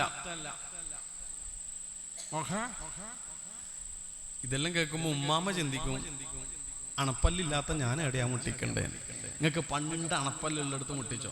നാവിന്റെ സൈഡ്, നാവിന്റെ അറ്റല്ല സൈഡ്, രണ്ടാലൊരു സൈഡ്, രണ്ട് സൈഡും കൊണ്ടുപോയി മുട്ടിക്കണ്ട. ഞാനിതിങ്ങനെ പറയുമ്പോൾ തമാശയായിട്ട് വിചാരിക്കണ്ട. അറബി അക്ഷരങ്ങളുടെ കൂട്ടത്തിൽ ഏറ്റവും ഉച്ചരിക്കാൻ പ്രയാസമുള്ള അക്ഷരം ളാദാണ്. എന്നാൽ അറബികളുടെ കൂട്ടത്തിൽ ഏറ്റവും മനോഹരമായ ളാദ് ഉച്ചരിക്കുന്നവൻ ഞാനാണെന്ന് മുഹമ്മദ് മുസ്തഫ സല്ലല്ലാഹു അലൈഹി വസല്ലം തങ്ങൾ പറയാൻ. ഉച്ചരിക്കാൻ കുറച്ച് പ്രയാസാണ്. മഗ്ലൂബി വലദ്ദാലിൻ. ഓക്കേ, ഇനി ഈ ഉമ്മാമ്മക്ക് വസ്വാസായിരിക്കും. പരക്കേക്ക് ഇങ്ങനെ വയലെല്ലാം കഴിഞ്ഞ് പോകുമ്പോൾ ഇങ്ങനെയാ പോവാ, മഗ്ലൂബി മഗ്ലൂബി എന്നാക്കിയിട്ട് പോകും. എന്നിട്ട് നാളത്തെ സുബഹിസ്കരിക്കുമ്പോൾ ഉമ്മാമ ഇങ്ങനെ സ്കരിക്കും, വൈരിൽ മഗ്ലൂബിയാലെ. അങ്ങനെയൊന്നും ആക്കേണ്ട ആവശ്യമില്ല. പക്ഷെ തെറ്റാതെ പറഞ്ഞോ. നമ്മൾ അറിയാതെ കുറെ തെറ്റുകൾ വരുന്നുണ്ട്. അതിൽപ്പെട്ട ഒന്ന് രണ്ട് തെറ്റാണ് പറഞ്ഞത്.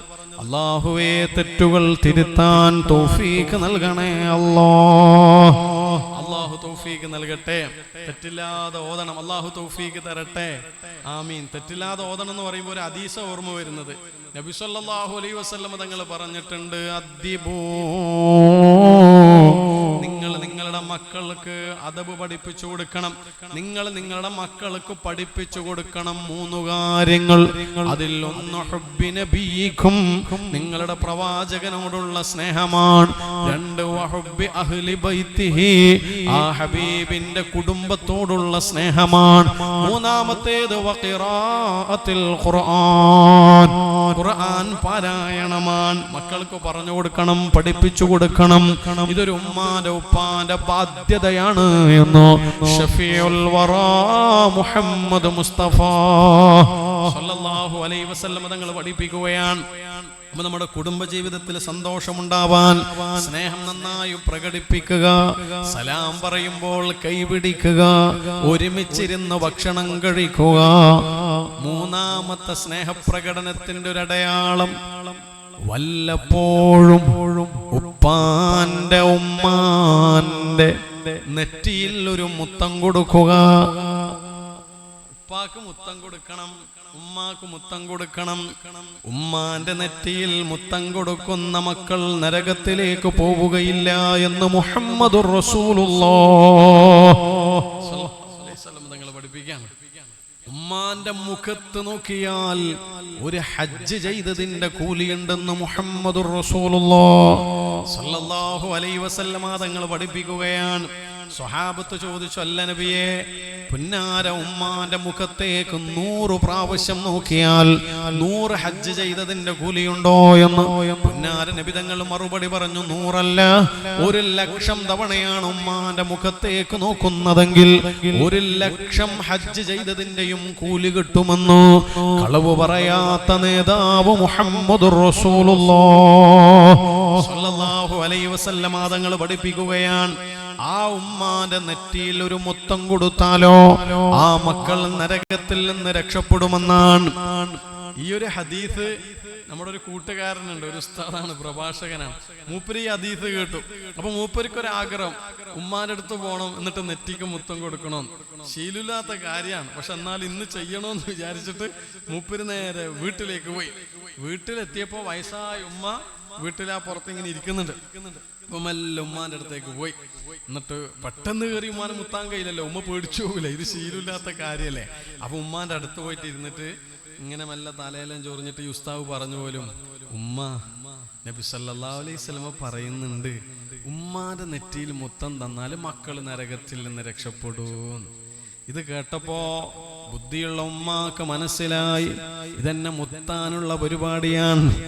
ആ ഉമ്മ തന്റെ കണ്ണട അഴിച്ചു വെച്ചു. അന്നേരം ഈ ഉസ്താദ് ആ ഉമ്മാനെ കെട്ടിപ്പിടിച്ച് നെറ്റിയിൽ ഒരു മുത്തം കൊടുത്തു. മുത്തം കിട്ടലോടെ ആ ഉമ്മ കരയാൻ തുടങ്ങി. അപ്പൊ ഉസ്താദ് ചോദിച്ചല്ലോ, ഉമ്മ ഞാൻ മുത്തം തരുമ്പോ നിങ്ങൾ എന്തിനാ കരയുന്നത്? നിങ്ങൾ എന്തിനാ വിഷമിക്കുന്നത്? നിങ്ങൾ എന്തിനാ സങ്കടപ്പെടുന്നത്? ഞാൻ മുത്തം തരുമ്പോൾ നിങ്ങൾ സന്തോഷിക്കുകയല്ലേ വേണ്ടത് എന്ന്.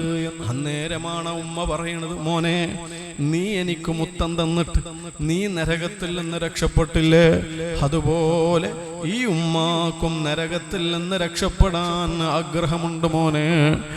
പക്ഷെ എനിക്ക് മുത്തം കൊടുക്കാൻ എൻ്റെ ഉപ്പയും ഉമ്മയും ജീവിച്ചിരിപ്പില്ലല്ലോ. ആ മരിച്ചുപോയ ഉപ്പാനെ ഉമ്മാനെ ആലോചിച്ചിട്ടാണ് മോനെ ഞാൻ കരയുന്നത്. ഞാനിത് പറയുമ്പോൾ ഈ സദസ്സിലുമുണ്ടാകും ചില ആളുകൾ, ഉപ്പ മരിച്ചുപോയവരുണ്ടോ, ഉമ്മ മരണപ്പെട്ടവരുണ്ടോ. ഈ ഉള്ളവന്റെയും ഉപ്പ മരിച്ചുപോയവരാണ്. ഞാനും ആഗ്രഹിക്കുന്നുണ്ട്, പടച്ചോനെ എൻ്റെ ഉപ്പ എങ്ങാനും ജീവിച്ചിരിപ്പുണ്ടായിരുന്നെങ്കിലും ഒന്നടുത്ത് പോയിരിക്കാമായിരുന്നു, ഒന്ന് കൈപിടിക്കാമായിരുന്നു, ഒന്ന് ചേർത്തു പിടിക്കാമായിരുന്നു, ആ ഉപ്പാന്റെ നെറ്റിയിൽ ഒരു മുത്തം കൊടുക്കാമായിരുന്നു. പക്ഷെ ചിന്തിച്ചിട്ടെന്ത് കാര്യമാണ്, അവർ ഈ ലോകത്തോട് വിട പറഞ്ഞില്ലേ. ഉപ്പയും ഉമ്മയും ജീവിച്ചിരിക്കുന്ന മക്കളോട് പറയുകയാണ്, നിങ്ങളുടെ ജീവിതത്തിലെ ഏറ്റവും നല്ല സമയമാണിത്. കാരണം നിങ്ങളെ ഓർക്കുന്ന ഖൽബുണ്ട്, നിങ്ങൾക്ക് വേണ്ടി കരയുന്ന കണ്ണുണ്ട്, നിങ്ങൾക്ക് വേണ്ടി ദുആ ചെയ്യുന്ന ചുണ്ടുകളുണ്ട്. അത് നിങ്ങളുടെ ഉമ്മയുടെ ഉപ്പയുടെ ചുണ്ടുകളാണ്. അത് നിങ്ങളുടെ മാതാപിതാക്കളുടെ കണ്ണുകളാണ്. അത് നിങ്ങളുടെ മാതാപിതാക്കളുടെ ഹൃദയമാണ്. ആ ഹൃദയം ഇടിക്കുന്നത് നിങ്ങൾക്ക് വേണ്ടിയാണ്. ആ കൽബിനകത്തളങ്ങളിലൂടെ ഓർമ്മകൾ തെളിയുന്നത് നിങ്ങളെ കുറിച്ചാണ്. ആ ഉപ്പാനുമ്മാനെ മറന്നു പോവല്ല. ജീവിച്ചിരിക്കുന്ന ഉപ്പാനെ ഉമ്മാനെ സന്തോഷിപ്പിക്കണം, അവരെ വേദനിപ്പിക്കല്ല. അവര് ജീവിച്ചിരിക്കുന്ന സമയമാണ് നമ്മുടെ ജീവിതത്തിൽ ഏറ്റവും നല്ല സമയം. ഒന്ന് ഉമ്മാന്റെ മുഖം മനസ്സിലേക്ക് കൊണ്ടുവാ.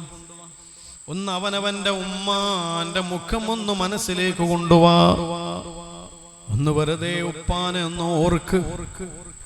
നിനക്ക് വേണ്ടി ഈ ദുനിയാവിൽ ഏറ്റവും കൂടുതൽ കഷ്ടപ്പാട് അനുഭവിച്ചതാരാണെന്ന് ചോദിച്ചാൽ നിനക്ക് പറയാനുള്ള മറുപടി നിന്റെ ഉപ്പ ഉപ്പ എന്ന മറുപടിയാണ്. ആ ഉപ്പാന്റെ മുഖമൊന്ന് വെറുതെ മനസ്സിലേക്ക് കൊണ്ടുവാ. അവര് ജീവിച്ചിരിക്കുന്ന കാലം നമ്മൾ ദുനിയാവിൽ ഏറ്റവും മനോഹരമായ കാലം. ഞാനൊരു തവണ കാറിൽ ഇങ്ങനെ പോകുമ്പോ ഒരു ചെക്കൻ എന്റെ കാറിന് കൈ നീട്ടി. 17 വയസ്സുള്ള +2 പഠിക്കുന്ന ഒരു മോൻ, നല്ല ആരോഗ്യമുള്ള സുന്ദരനായൊരു മോൻ. അവനങ്ങനെ സംസാരിക്കുമ്പോൾ അവന് വിക്കുണ്ട്, സംസാരിക്കാൻ പ്രയാസമുണ്ട്. എന്നാലും വിക്കോടെ തപ്പിത്തടഞ്ഞിട്ട് അവൻ എന്നോട് ചോദിച്ചത്, ഉസ്താദേ ഞാനും കാറിൽ കയറിക്കോട്ടെ എന്ന്. ഞാൻ പറഞ്ഞു കേറിക്കോ എന്ന് പറഞ്ഞു. കാറിൽ കയറി കാറ് മുന്നോട്ട് പോകുമ്പോ അവനോട് ഞാൻ അവന്റെ പേര് ചോദിച്ചു, നാട് ചോദിച്ചു, എത്രയിലാ പഠിക്കുന്നതെന്ന് ചോദിച്ചു. എല്ലാം അവൻ പറഞ്ഞു തന്നു. +2 പഠിക്കുന്നു, 17 വയസ്സുള്ള മോൻ. ഞാൻ ചോദിച്ചു, മോനെ നീ ഇപ്പോൾ എവിടുന്നാ വരുന്നത് എന്ന്. അവൻ പറഞ്ഞു, ഉമ്മാന്റെ ഖബറിന്റെ അടുത്ത് നിന്നാണ്. ഉമ്മാന്റെ ഖബറിന്റെ അടുത്ത് നിന്നാ വരുന്നത്. ഞാൻ ചോദിച്ചു, മോനെ നിന്റെ ഉമ്മ മരിച്ചിട്ട് 1 വർഷമായി. ഉമ്മാന്റെ ആണ്ട് ദിനമാണിന്ന്. അവിടെ ചെന്ന് യാസീനോദി ദുആ ചെയ്തിട്ട് വരികയാണ്. ഞാൻ ചോദിച്ചു, മോനെ നിന്റെ ഉപ്പയോ? ഉപ്പ മരിച്ചിട്ട് 3 വർഷമായി. ഞാൻ ചോദിച്ചു, മോനെ നീ ആരുടെ കൂടെയാ കഴിയുന്നത്? അവൻ പറഞ്ഞു, ഉപ്പാപ്പയുടെ കൂടെയാണ്. ഞാൻ ചോദിച്ചു, ഉപ്പാപ്പാക്ക് എന്താ പണി? അവൻ പറഞ്ഞു, ഉപ്പാപ്പാക്ക് ഒരു പണിയില്ല, ഉപ്പാപ്പ രോഗിയാണ്, വീട്ടിൽ കഴിയുകയാണ്. ഞാൻ ചോദിച്ചു, മോനെ അപ്പോൾ ചെലവ് ഭക്ഷണം അത് കഴിയുന്നത് എങ്ങനെയാണ്? അവൻ പറഞ്ഞത് അയൽവാസികൾ കൊണ്ടുതരുമെന്ന്. സുബ്ഹാനല്ലാഹ്, അയൽവാസികൾ ഭക്ഷണം കൊണ്ടു തരുമെന്നോ. കേട്ടപ്പോൾ വലിയ വിഷമം തോന്നി. ഞാൻ അവനോട് കുറെ കാര്യങ്ങൾ സംസാരിച്ചു. മഗ്രിബിനോടടുത്ത സമയം അവൻ പറഞ്ഞു, ഉസ്താദേ വണ്ടി സൈഡാക്കി, എനിക്ക് ഇറങ്ങാനുള്ള സ്ഥലം എത്തിയിട്ടുണ്ടോ? ഞാൻ വണ്ടി സൈഡാക്കി നിർത്തിയപ്പോ ആ വണ്ടിയിൽ നിന്നിറങ്ങുന്നതിന്റെ തൊട്ടു മുമ്പ് ആ പൊന്നുമോൻ ചോദിക്കുകയാണ്, ഉസ്താദേ ഞാനൊരു കാര്യം ചോദിച്ചാൽ പ്രയാസമാവോ? ഞാൻ പറഞ്ഞു ഇല്ല ഉസ്താദെ, ഞാൻ ചോദിച്ചു കഴിഞ്ഞാൽ എന്നോടൊന്നും തോന്നരുത്. ഞാൻ പറഞ്ഞു, എടാ ഉപ്പയും ഉമ്മയും ഇല്ലാത്ത നീ എന്നോട് എന്ത് ചോദിച്ചാലും എനിക്കൊരു പ്രശ്നവുമില്ല, നിനക്കെന്താ വേണ്ടത് എന്ന്. അന്നേരം അവൻ പറയാണ്, ഉസ്താദെ ഒരു ചിക്കൻ വാങ്ങിത്തരോ, ഒരു കോഴി വാങ്ങിത്തരോ. ഞാൻ ചോദിച്ചു അതെന്തിനാണ്? അതിന്ന് രാത്രി കറി വെക്കാൻ വീട്ടിലൊന്നുമില്ല, ഞാൻ വരുന്നതും കാത്തുപ്പാപ്പ വീട്ടിലിരിക്കുന്നുണ്ടാകും. എനിക്കാണെങ്കിൽ കുറെ ദിവസമായി ഒരു കോഴി തിന്നണമെന്നൊരാഗ്രഹം. ചോദിക്കാൻ ഉപ്പയും ഉമ്മയും എൻ്റെ അടുത്തില്ലല്ലോ, നിങ്ങളൊരു ഉസ്താദായത് കൊണ്ട് ചോദിച്ചതാണ്. അല്ലാഹു അല്ലാഹു അല്ലാഹ്. ഇഷ്ടപ്പെട്ടൊരു ഭക്ഷണം കഴിക്കാൻ ആഗ്രഹം വന്നപ്പോ അതൊന്ന് ചോദിച്ചു വാങ്ങാൻ ഉപ്പയും ഉമ്മയും അടുത്തില്ലാത്തൊരു മോൻ. അങ്ങനെ എത്ര എത്ര മക്കളുണ്ടാകും. പക്ഷെ ഈ സദസ്സിലിരിക്കുന്ന കുട്ടികളോട്, ആൺകുട്ടികളോട്, പെൺമക്കളോട് ചോദിക്കുകയാണ്, നിങ്ങൾ ചോദിച്ചതെല്ലാം വാങ്ങിത്തരാൻ നിങ്ങളുടെ കൺമുന്നിൽ നിങ്ങളുടെ ഉമ്മയുണ്ട്, നിങ്ങളുടെ ഉപ്പയുണ്ട്. അതുകൊണ്ട് ആ ഉപ്പാനുമ്മാന്റെ വില നിങ്ങൾ അറിയുന്നില്ല. പക്ഷെ ആ ഉപ്പാന്റെ ഉമ്മാന്റെ വില അറിയുന്ന ദിവസം വരാനുണ്ടോ? ആ ഉപ്പയെ കുറിച്ച് ഓർക്കുമ്പോൾ കണ്ണിൽ നിന്ന് കണ്ണുനീരൊഴുകുന്ന സമയം വരാനുണ്ടോ? ഉമ്മാനെ കുറിച്ചുള്ള ചിന്തകൾ വരുന്ന നേരത്തെ ഖൽബ് പിടയുന്ന സമയം വരാനുണ്ടോ? അതേതാണ് നേരമെന്നറിയോ? നിന്റെ വീടിന്റെ സെന്റർ ഹാളിൽ നിന്റെ ഉമ്മാന്റെ ഉപ്പാന്റെ മയ്യത്ത് കാണുന്ന ദിവസം. അന്ന് നീ ഒരുപാട് കരയും. മക്കളെ, നിനക്കൊരു ഫോൺ കോൾ വരാനുണ്ട്, നിനക്കൊരു ഫോൺ കോൾ വരാനുണ്ട്. പെട്ടെന്ന് വീട്ടിലേക്ക് വരണമെന്ന് പറഞ്ഞിട്ടോ ബേജാറോടെ സ്കൂളിൽ നിന്ന് കോളേജിൽ നിന്ന് നീ നിന്റെ വീട്ടിലേക്ക് പുറപ്പെടുകയാണ്. ആ വീട്ടിലെത്തുന്നതിന്റെ മുമ്പ് നീ കാണുന്നതു നിന്റെ വീടിന്റെ മുന്നിൽ കുറെ അയൽവാസികൾ ഒരുമിച്ച് കൂടിയിട്ടുണ്ടോ? നിനക്കാകെ പേടിയാവാൻ തുടങ്ങി. പടച്ചോനെ, ഇതെന്താ വീട്ടുമുറ്റത്ത് അയൽവാസികളൊക്കെ തടിച്ചുകൂടി നിൽക്കുന്നു. ബേജാറോടെ വീട്ടിലേക്ക് കയറുമ്പോഴാണ് നിന്റെ വീടിന്റെ സെന്റർ ഹാളിലും ഒരു വെള്ള തുണിയിൽ ഒരു മയ്യത്ത് പുതഞ്ഞു കിടക്കുന്നു. അല്ലാ, നിന്റെ ചങ്കിടിപ്പ് കൂടുകയാണ്. പടച്ചവനെ, ഇതാരാ മരിച്ചത്? എന്റെ വീട്ടിൽ നിന്ന് ആരാ മരണപ്പെട്ടതോ? നീ പെട്ടെന്ന് ചെന്ന് ആ മയ്യത്തിന്റെ തലഭാഗത്തുള്ള വെള്ളത്തുണി തുറന്നു നോക്കുമ്പോ നീ കാണുന്നത് ജീവനില്ലാതെ കിടക്കുന്ന നിന്റെ ഉമ്മാന്റെ മുഖമാണ്. മരിച്ചു കിടക്കുന്ന നിന്റെ ഉപ്പാനെയാ നീ കാണുന്നതോ? അന്ന് നീ ഒരുപാട് കരയും. അന്ന് നീ ആ ഉപ്പാന്റെ നെറ്റിയിൽ മുത്തം കൊടുക്കും. മരിച്ചു കിടക്കുന്ന ഉമ്മാക്ക് നീ മുത്തം കൊടുക്കും. ആർക്ക് വേണം നിന്റെ മുത്തം? ജീവിച്ചിരിക്കുന്ന ഉമ്മാക്കൊരു മുത്തം കൊടുക്കൂ. ജീവിച്ചിരിക്കുന്ന ഉപ്പാന്റെ നെറ്റിയിൽ ചേർത്തു പിടിച്ചൊരു ചുംബനം നൽകൂ. അവരോടുള്ള നിന്റെ സ്നേഹം നീ ഒന്ന് പ്രകടിപ്പിക്കൂ. നീ കാരണം എപ്പോഴെങ്കിലും അവരുടെ മനസ്സ് വേദനിച്ചു പോയിട്ടുണ്ടെങ്കിലും ഉപ്പാ, ഉമ്മാ,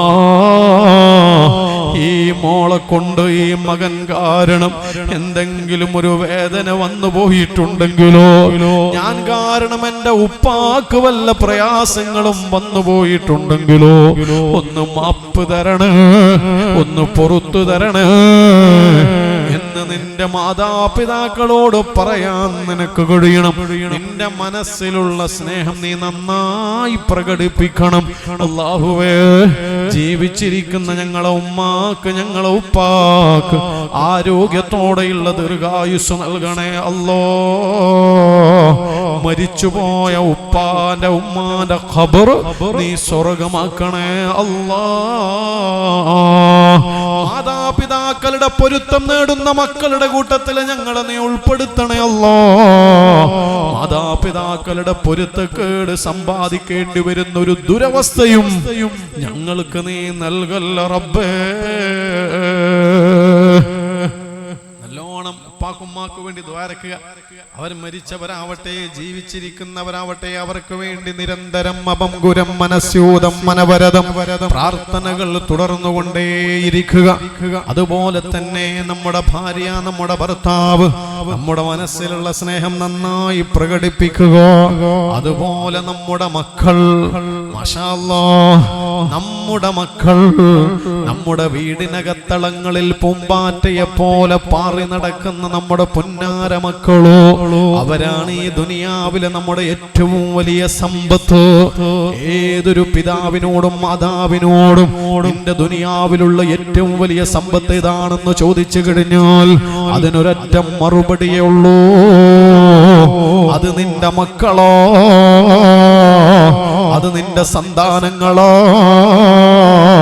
അവരെക്കാൾ വിലമതിക്കാനാകുന്ന മറ്റൊരു സമ്മാനം നിനക്കില്ലോ, അവരെക്കാൾ വലിയൊരു സൗഭാഗ്യം നിനക്ക് ഈ ഭൂമുഖത്തില്ലോ. അവര് നിനക്ക് ദുനിയാവിലും ആഖിറത്തിലും ഉപകാരപ്പെടണം. അല്ലാഹുവേ തൗഫീഖ് നൽകണേ അല്ലാഹ്. മക്കളെ കാര്യം പറയുമ്പോ വലിയ വിഷമാണ്. കാരണം ഇപ്പൊ കേൾക്കുന്ന വാർത്തകളെല്ലാം ഭീകരമായ വാർത്തകളാണ്.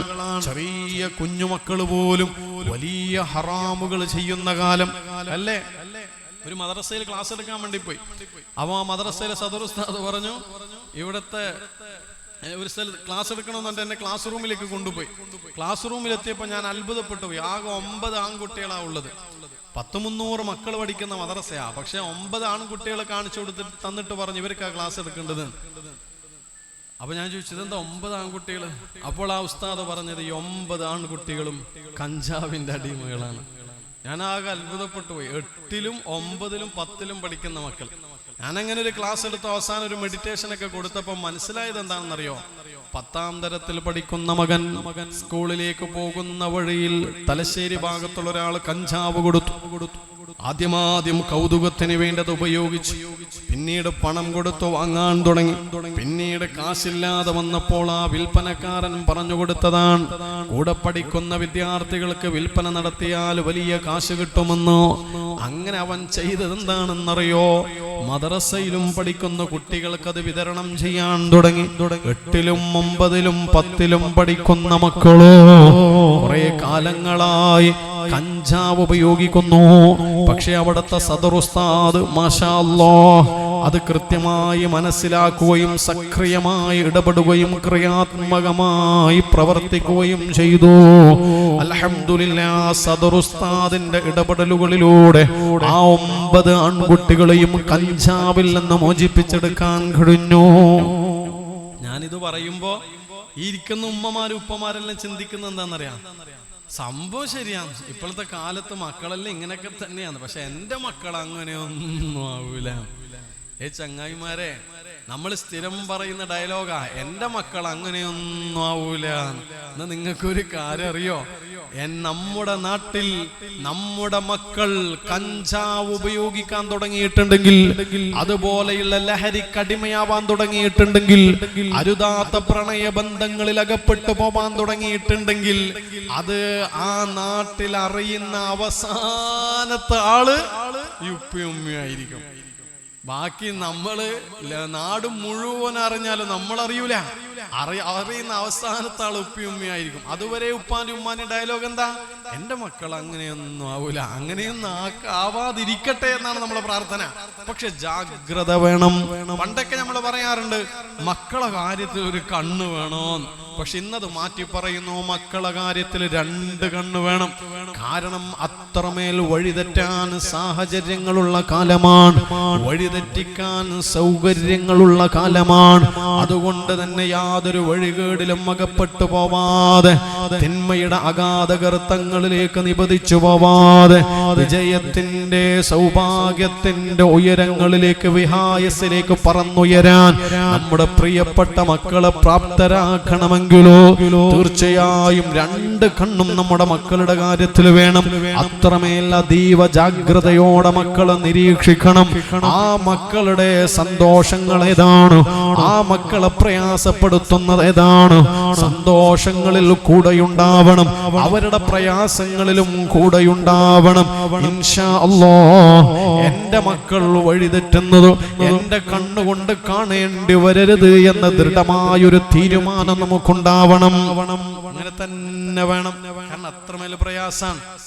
ഒരു 3 ചോദ്യമുണ്ട് മക്കളെ കുറിച്ച്. ഈ 3 ചോദ്യത്തിന് നമുക്ക് മറുപടി ഇല്ല എങ്കിൽ ആ മക്കൾ വഴിതെറ്റാൻ തുടങ്ങിയിട്ടുണ്ട് എന്ന് അതിന്റെ അർത്ഥം. 3 ചോദ്യങ്ങൾക്കും മറുപടി നമുക്കില്ല എങ്കിൽ മക്കൾ വഴിതെറ്റാൻ തുടങ്ങിയിട്ടുണ്ട് എന്നാണ് അതിന്റെ അർത്ഥം.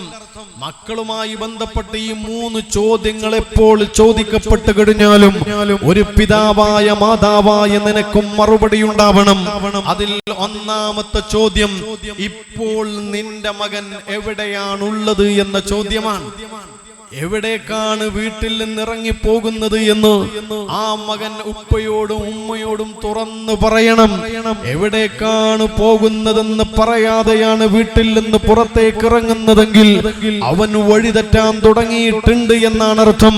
കാരണം ഉപ്പയോടും ഉമ്മയോട് പറയാൻ പറ്റാത്തൊരിടത്തിലേക്കാണ് അവൻ വീട്ടിൽ നിന്ന് ഇറങ്ങുന്നതെങ്കിൽ അത് കുറച്ച് ഗൗരവത്തോടെ കാണണം. ഇനി രണ്ടാമത്തെ ചോദ്യം, ഇപ്പോൾ നിന്റെ മകൻ എന്താണ് ചെയ്തുകൊണ്ടിരിക്കുന്നത് എന്ന ചോദ്യമാണ്. എവിടെയാണ് പോകുന്നതെന്നും എന്തിനു വേണ്ടിയാണ് പോകുന്നത് എന്നും അതും ഉപ്പയും ഉമ്മയും അറിയണമെങ്കിൽ തീർച്ചയായും മക്കൾ അത് തുറന്നു പറയണം. അപ്പോൾ ഉപ്പയും ഉമ്മയും മക്കളും തമ്മിൽ ഓപ്പൺ മൈൻഡ്, തുറന്ന് സംസാരിക്കുന്ന ഒരു സ്ഥിതി വിശേഷം ഉണ്ടാവണം. അല്ലാതെ കമ്മ്യൂണിക്കേഷൻ ഗ്യാപ്പ് ഉണ്ടായി കഴിഞ്ഞാൽ അഥവാ തുറന്നു പറയുന്ന സമീപനമില്ലാതെ വന്നു കഴിഞ്ഞാൽ പിന്നെ എവിടെയാണ് പോകുന്നതെന്നറിയില്ല, എന്തിനു വേണ്ടിയാണ് പോകുന്നതെന്നറിയില്ല. ഈ സദസ്സിലിരിക്കുന്ന മാതാപിതാക്കളൊന്ന് ആലോചിച്ചു നോക്കൂ. രാവിലെ നിന്റെ വീട്ടിൽ നിന്ന് ഇറങ്ങി പുറപ്പെടുന്ന മകൻ എന്തിനു വേണ്ടിയാണ് എവിടേക്കാണ് പോകുന്നതെന്ന് നിനക്കും മറുപടിയില്ല എങ്കിൽ അതത്ര വലിയ ഖേദകരമായൊരവസ്ഥയാണ്. ഇനി മൂന്നാമത്തെ ചോദ്യം എന്താണെന്നറിയോ? ഇപ്പോൾ നിന്റെ മകന്റെ കൂടെ ആരാണുള്ളത് എന്ന ചോദ്യമാണ്. നേരത്തെ പറഞ്ഞ 2 ചോദ്യങ്ങളെക്കാൾ പ്രസക്തമായ ചോദ്യമാണ് മൂന്നാമത്തെ ചോദ്യം, ഇപ്പോൾ നിന്റെ മകന്റെ കൂടെ ആരാണുള്ളത് എന്ന ചോദ്യം. കാരണം മക്കൾ വഴിതെറ്റുന്നതിന്റെ ഏറ്റവും പ്രധാനപ്പെട്ട കാരണം കൂട്ടുകെട്ട് മോശമാകുന്നതാണോ, അവരുടെ കൂടെ ആരാണ്, അവരുടെ കൂട്ടുകെട്ടാരാണ്. ഓരോ രക്ഷിതാവും കൃത്യമായി അറിഞ്ഞിരിക്കണം. അരുതാത്ത ബന്ധങ്ങളിലാണ് അകപ്പെട്ടു പോയതെങ്കിൽ, മോശപ്പെട്ട കൂട്ടുകെട്ടിന്റെ കണിവലകളിലാണ് നമ്മുടെ മകൾ അകപ്പെട്ടു പോയതെങ്കിൽ അവരുടെ കൈ പിടിച്ചിട്ടോ അവർക്ക് സംരക്ഷണം തീർക്കേണ്ടത് മാതാപിതാക്കളാണോ? ഒരു പാക്കും ഒരു മാക്കും തന്റെ മക്കളെ സംരക്ഷിക്കുന്നത് പോലെ ലോകത്തൊരാൾക്കും നമ്മുടെ മക്കളെ സംരക്ഷിക്കാൻ കഴിയൂല എന്ന തിരിച്ചറിവ് എന്റെ പ്രിയപ്പെട്ട രക്ഷിതാക്കളെ നമുക്കുണ്ടാവണം. പക്ഷെ ഇതൊന്നും അതാത് നേരത്തെ ചിന്തിക്കാതെ മനസ്സിലാക്കാതെ എല്ലാം ഇങ്ങനെ വിട്ട് വിട്ട് വിട്ട് ലാസ്റ്റ് വലിയൊരു കുഴിയിൽ അകപ്പെടുമ്പോ നമുക്കൊന്ന് കൈപിടിക്കാൻ പോലും പറ്റാത്ത അത്രമേൽ ആഴമുള്ള കുഴിയിലേക്കാണോ, ആഴമുള്ള ഗർത്തത്തിലേക്കാണ് നമ്മുടെ മക്കൾ ചെന്നുപെട്ടതെങ്കിൽ പിന്നെ കരയാനല്ലാതെ വേറൊന്നിനും നമുക്ക് നിവൃത്തി ഉണ്ടാവൂല. അല്ലാഹുവേ മക്കളെ കാക്കണേ അല്ലാ, മക്കളെ കാക്കണേ അല്ലോ, മക്കളെ കാക്കണേ അല്ലോ. സദാ നിരീക്ഷിക്കണം നമ്മുടെ മക്കളെ, ജാഗരൂകരാവണം നമ്മുടെ മക്കളുടെ കാര്യത്തിൽ. ഒരു ഉപ്പ എന്നോട് പറഞ്ഞിട്ടുണ്ട്, ആ ഉപ്പ തന്റെ വീട്ടില് രാത്രിയിൽ ഭക്ഷണം കഴിഞ്ഞ് ഉറങ്ങാൻ കിടക്കുന്നു. പക്ഷെ ഭാര്യയാണെങ്കിലോ രാത്രി 10 മണിയായി ഭക്ഷണം കഴിഞ്ഞു ഉറങ്ങുന്നില്ല. വീടിന്റെ സെന്റർ ഹാളിലെ സോഫയിൽ അങ്ങിരിക്കുകയാണ്. ഈ ഭർത്താവ് ചോദിച്ചു, നീ എന്താ ഉറങ്ങാത്തത്? ആ ഉമ്മ പറഞ്ഞു, ഞാൻ ഉറങ്ങാനായിട്ടില്ല, എന്റെ മോൻ വരാനുണ്ട്. ആ മകൻ കൗമാരപ്രായക്കാരനായ +2 മറ്റോ പഠിക്കുന്ന മോൻ, അവൻ ടർഫിൽ ഫുട്ബോൾ കളിക്കാൻ വേണ്ടി പോയതാണ്. രാത്രി 12 മണിയായാലേ തിരിച്ചു വരികയുള്ളൂ. അവൻ വരുന്നത് വരെ ഞാൻ കാത്തു നിൽക്കുകയാണ്. ഈ ഉപ്പ പറഞ്ഞു, അവൻ വന്നാൽ ബെല്ലടിക്കും, വാതിൽ മുട്ടും. അന്നേരം വാതിൽ തുറന്നു കൊടുത്താൽ പോരെ, ഇതെന്തിനാ അവന് വേണ്ടി ഇങ്ങനെ ഉറക്കം ഉറക്കമൊഴിയുന്നത് എന്ന്. അപ്പോഴാണ് ജാഗ്രതാ ബോധമുള്ള ഉമ്മ പറയുന്നത് പറ്റൂല, അവൻ രാത്രിയിലാണ് തിരിച്ചു വരുന്നത്, ഇരുട്ടിന്റെ മറവിലോ ഏതൊക്കെ കൂട്ടുകാരുടെ കൂടെയാണോ കൂടിയത് എന്നറിയൂല. അവൻ വീട്ടിലേക്ക് പാതിരാ നേരത്ത് കയറി വന്നു കഴിഞ്ഞാൽ, ഞാൻ അവന് വേണ്ടി വാതിൽ തുറന്നു കെടുത്തു കഴിഞ്ഞാൽ ഞാൻ ആദ്യം ചെയ്യുന്നത് അവന്റെ വായ മണപ്പിച്ചു നോക്കും. ഏതെങ്കിലും തരത്തിലുള്ള ഒരു ലഹരിയുടെ ഉപയോഗം അവൻ നടത്തിയിട്ടുണ്ടോ എന്ന് പരിശോധിച്ചറിഞ്ഞതിന് ശേഷമല്ലാതെ ഞാൻ അവനെ എന്റെ വീട്ടിലേക്ക് കയറ്റുകയില്ല. അതിനു വേണ്ടിയാണ് ഉറക്കമൊഴിഞ്ഞ് ഞാൻ അവന് വേണ്ടി കാത്തിരിക്കുന്നത് എന്ന് ആ പ്രിയപ്പെട്ട മാതാവ് പറയുകയാണ്. പക്ഷെ നമ്മളോ, മോനെ എപ്പം വന്നാലും പ്രശ്നമില്ല, എവിടെ പോയാലും കുഴപ്പമില്ല, ഒരു ചോദ്യവുമില്ല, ഒരു അന്വേഷണവുമില്ല, ഒരു ഉപദേശവുമില്ല. പ്രിയപ്പെട്ടവരെ, ഏതെങ്കിലും തരത്തിലുള്ള അപകടങ്ങളിൽ പെട്ടുപോയാൽ പിന്നെ കരഞ്ഞിട്ടെന്ത് ഫലമാണ്? അതുകൊണ്ട് നമ്മുടെ മക്കളെ നോക്കേണ്ടത് നമ്മൾ തന്നെയാണ്. ഇൻഷാ അല്ലാഹ് ജാഗ്രതയുള്ള മനസ്സോടെ കഴിഞ്ഞുകൂടണം. അല്ലാഹുവേ, ഞങ്ങളുടെ മക്കളെ നീ നന്നാക്കണേ അല്ലാ. ഒരു ഭാഗത്ത് കഞ്ചാവ് പോലെയുള്ള ലഹരികളുടെ അമിതമായ ഉപയോഗം അല്ലെങ്കിൽ അമിതമായ വ്യാപനം, മറുഭാഗത്തോ വീട്ടിന് പുറത്തേക്കൊന്നും മക്കൾ ഇറങ്ങുന്നില്ല, മോശമായ കൂട്ടുകെട്ടിലേക്കൊന്നും മക്കൾ പോകുന്നില്ല. പക്ഷേ കൊട്ടാര സമാനമായ വീടിന്റെ അകത്തളങ്ങളിലെ അടച്ചിട്ട റൂമിൽ പതുപതുത്ത മെത്തയിൽ കിടന്നുറങ്ങുന്നതിന്റെ മുമ്പ് അവനവന്റെ കയ്യിലുള്ള മുന്തിയതരം മൊബൈൽ ഫോണുകളുടെ ആ കുഞ്ഞു സ്ക്രീനിലേക്ക് കണ്ണും നട്ടിരുന്നിട്ട് ഹറാമായ കാഴ്ചകൾ അവൻ കണ്ടുകൊണ്ടിരിക്കുകയാണ്. ഏതൊക്കെ തരത്തിലുള്ള തമ്മാടി തരങ്ങളുണ്ടോ അതും മുഴുവനും മൊബൈൽ ഫോണിലൂടെ നിരന്തരം നിരന്തരം നിരന്തരം കണ്ടുകൊണ്ടിരിക്കുന്ന മോൻ, യാ അല്ലാഹ്, എത്രമാത്രം മനസ്സും മലിനമായി കൊണ്ടിരിക്കുകയാണ്. ഗൗരവത്തോടെ ചിന്തിക്കുക, ആലോചിക്കൂ. ഒരു ഉമ്മ സങ്കടത്തോടെ എന്നോട് പറഞ്ഞിട്ടുണ്ടോ, 10ാം ക്ലാസ്സിൽ പഠിക്കുന്ന മോനാണ്, 9ാം ക്ലാസ്സിലൊക്കെ നല്ല മാർക്കോടുകൂടി വിജയിച്ച മോനാണ്, അനുസരണയുള്ള മോനാണ്, നിസ്കരിക്കുന്ന മോനാണ്. പക്ഷെ ഇപ്പോൾ അവന്റെ സ്വഭാവത്തിൽ മാറ്റം വന്നിട്ടുണ്ടോ? മൊബൈൽ ഫോണുമായി റൂമിലേക്ക് പോകും, മണിക്കൂറുകളോളം വാതിൽ കുറ്റിയിടും. മണിക്കൂറുകൾ കഴിഞ്ഞാലാണ് വാതിൽ തുറക്കുക. പലപ്പോഴും ഈ ഉമ്മ പറയുകയാണ്, പലപ്പോഴും ഞാൻ അവനോട് ചോദിച്ചിട്ടുണ്ട്, ഇതെന്തിനാണ് വാതിൽ തുറക്കാതെ മണിക്കൂറുകളോളം ചെലവഴിക്കുന്നത്? അവൻ അപ്പോഴൊക്കെ പറഞ്ഞ മറുപടി, എനിക്ക് സ്കൂളിലുള്ള പാഠപുസ്തകങ്ങൾ നോക്കാനാണ്, ഓൺലൈനിലൂടെ പഠിക്കാനാണ്. പല കാരണങ്ങളും പറഞ്ഞവൻ ഒഴിഞ്ഞു മാറുകയാണ്. പക്ഷെ ഇപ്പോൾ അവന്റെ സ്വഭാവത്തിൽ മാറ്റം വരാൻ തുടങ്ങി. മോശമായ ശീലങ്ങളോ, നേരത്തെ എഴുന്നേൽക്കുന്നില്ല, നേരത്തെ ഉറങ്ങുന്നില്ല, മണിക്കൂറുകളോളം മൊബൈൽ ഫോണിലാണ്. ദേഷ്യം കൂടുകയാണ്, വാശി കൂടുകയാണ്. ഉമ്മയായ എന്നോട് പോലും കയർത്ത് സംസാരിക്കുകയാണ്. അവന്റെ സ്വഭാവത്തിലുള്ള മാറ്റം കണ്ടപ്പോ ഞാൻ അവന്റെ മൊബൈൽ ഫോൺ പരിശോധിച്ചു. സുബ്ഹാനല്ലാഹ്, 10ാം തരത്തിൽ പഠിക്കുന്ന എന്റെ മകന്റെ മൊബൈൽ ഫോണിൽ ഒരുപാട് അശ്ലീല വീഡിയോകളാണ്. ഇത് കാണേണ്ടി വന്ന ആ ഉമ്മാന്റെ മനസ്സെത്ര വേദനിച്ചിട്ടുണ്ടാകും. അല്ലാഹുവേ, ഞങ്ങളുടെ മക്കളെ നീ കാക്കണേ അല്ലാ. അതുപോലെ മറുഭാഗത്തോ പെൺകുട്ടികളുടെ ഹറാമായ ബന്ധങ്ങളാണ്. ഇന്നലെ പരിചയപ്പെട്ട കാമുകനോട് എന്തെന്നില്ലാത്ത പ്രണയമാണ്. ഞാനൊരു തവണ പെൺകുട്ടികൾക്ക് മാത്രം ഒരു പ്രണയം പൊളിക്കുന്ന ഒരു ക്ലാസ് എടുത്തപ്പോ ആ ക്ലാസ്സിനൊടുക്കത്തിൽ ഒരു പെണ്ണ് കരയുകയാണ്. ഞാൻ ചോദിച്ചെന്തിനാ മോളെ ഇങ്ങനെ കരയുന്നത്? ആ പെണ്ണ് പറഞ്ഞു, ഉസ്താദേ, ഇനി എനിക്ക് പ്രേമം വേണ്ട, ഇനി എനിക്ക് പ്രേമം വേണ്ട, ഇനി എന്റെ പ്രണയം എന്റെ ഉമ്മയോടാ, എന്റെ ഉപ്പയോടാണ്, ഇനി എനിക്ക് വേറൊരു പ്രേമവും വേണ്ട. ഞാൻ പറഞ്ഞതിന് സന്തോഷിക്കല്ലേ വേണ്ടത്, നീ എന്തിനാ ഇങ്ങനെ കരയണത്? പക്ഷെ ഉസ്താദേ, എനിക്ക് സങ്കടം വരുന്നു, എനിക്ക് പേടിയാകുന്നു. ഞാൻ ചോദിച്ചു, എന്തിനാ പേടി? അത് ഉസ്താദേ, പ്രേമിക്കുന്ന സമയം എന്റെ കാമുകനോട് മണിക്കൂറുകളോളം ഫോണിൽ സംസാരിക്കാറുണ്ട്, വീഡിയോ കോളുകൾ ചെയ്യാറുണ്ട്. പലതവണ അവന്റെ നിർബന്ധത്തിന് വഴങ്ങി, ഞാൻ അവന്റെ നിർബന്ധത്തിന് വഴങ്ങി, ഒരു തുണി പോലുമില്ലാതെ ഒരു നൂൽബന്ധം പോലും ഇല്ലാതെ ആ കാമുകനോട് ഞാൻ വീഡിയോ കോളുകൾ ചെയ്തിട്ടുണ്ടോ? അല്ലോ, അതോർക്കുമ്പോൾ എനിക്ക് പേടിയാകുന്നു, അതിനെക്കുറിച്ച് ആലോചിക്കുമ്പോൾ സങ്കടമാകുന്നു. പ്രിയപ്പെട്ട പെങ്ങള്, നീ പഠിക്കുന്നത് SSLC ആണ്, +1 +2 ആ പരിചയപ്പെടുന്ന കാമുകനോട് അവനോടുള്ള അമിതമായ വിശ്വാസത്തിലും നീ നിന്റെ എല്ലാം അവന്റെ മുന്നിൽ സമർപ്പിക്കുകയാണ്. മൊബൈൽ ഫോണിലൂടെ വീഡിയോ കോളുകളിലൂടെ പലതും പരസ്പരം കൈമാറുകയാണ്. വിരല് കടിക്കേണ്ടി വരും, കരയേണ്ടി വരും, സങ്കടപ്പെടേണ്ടി വരും. പെണ്ണെ, നിന്നോട് പറയാനുള്ളത് ഒരേ ഒരു കാര്യമാണ്, ജീവിതം ഒന്നേ ഉള്ളൂ, അത് അന്തസ്സായി ജീവിക്കണം.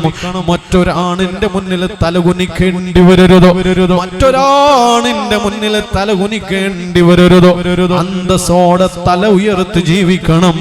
നോ പറയേണ്ടടുത്ത് നോ പറയാൻ പഠിക്കണം.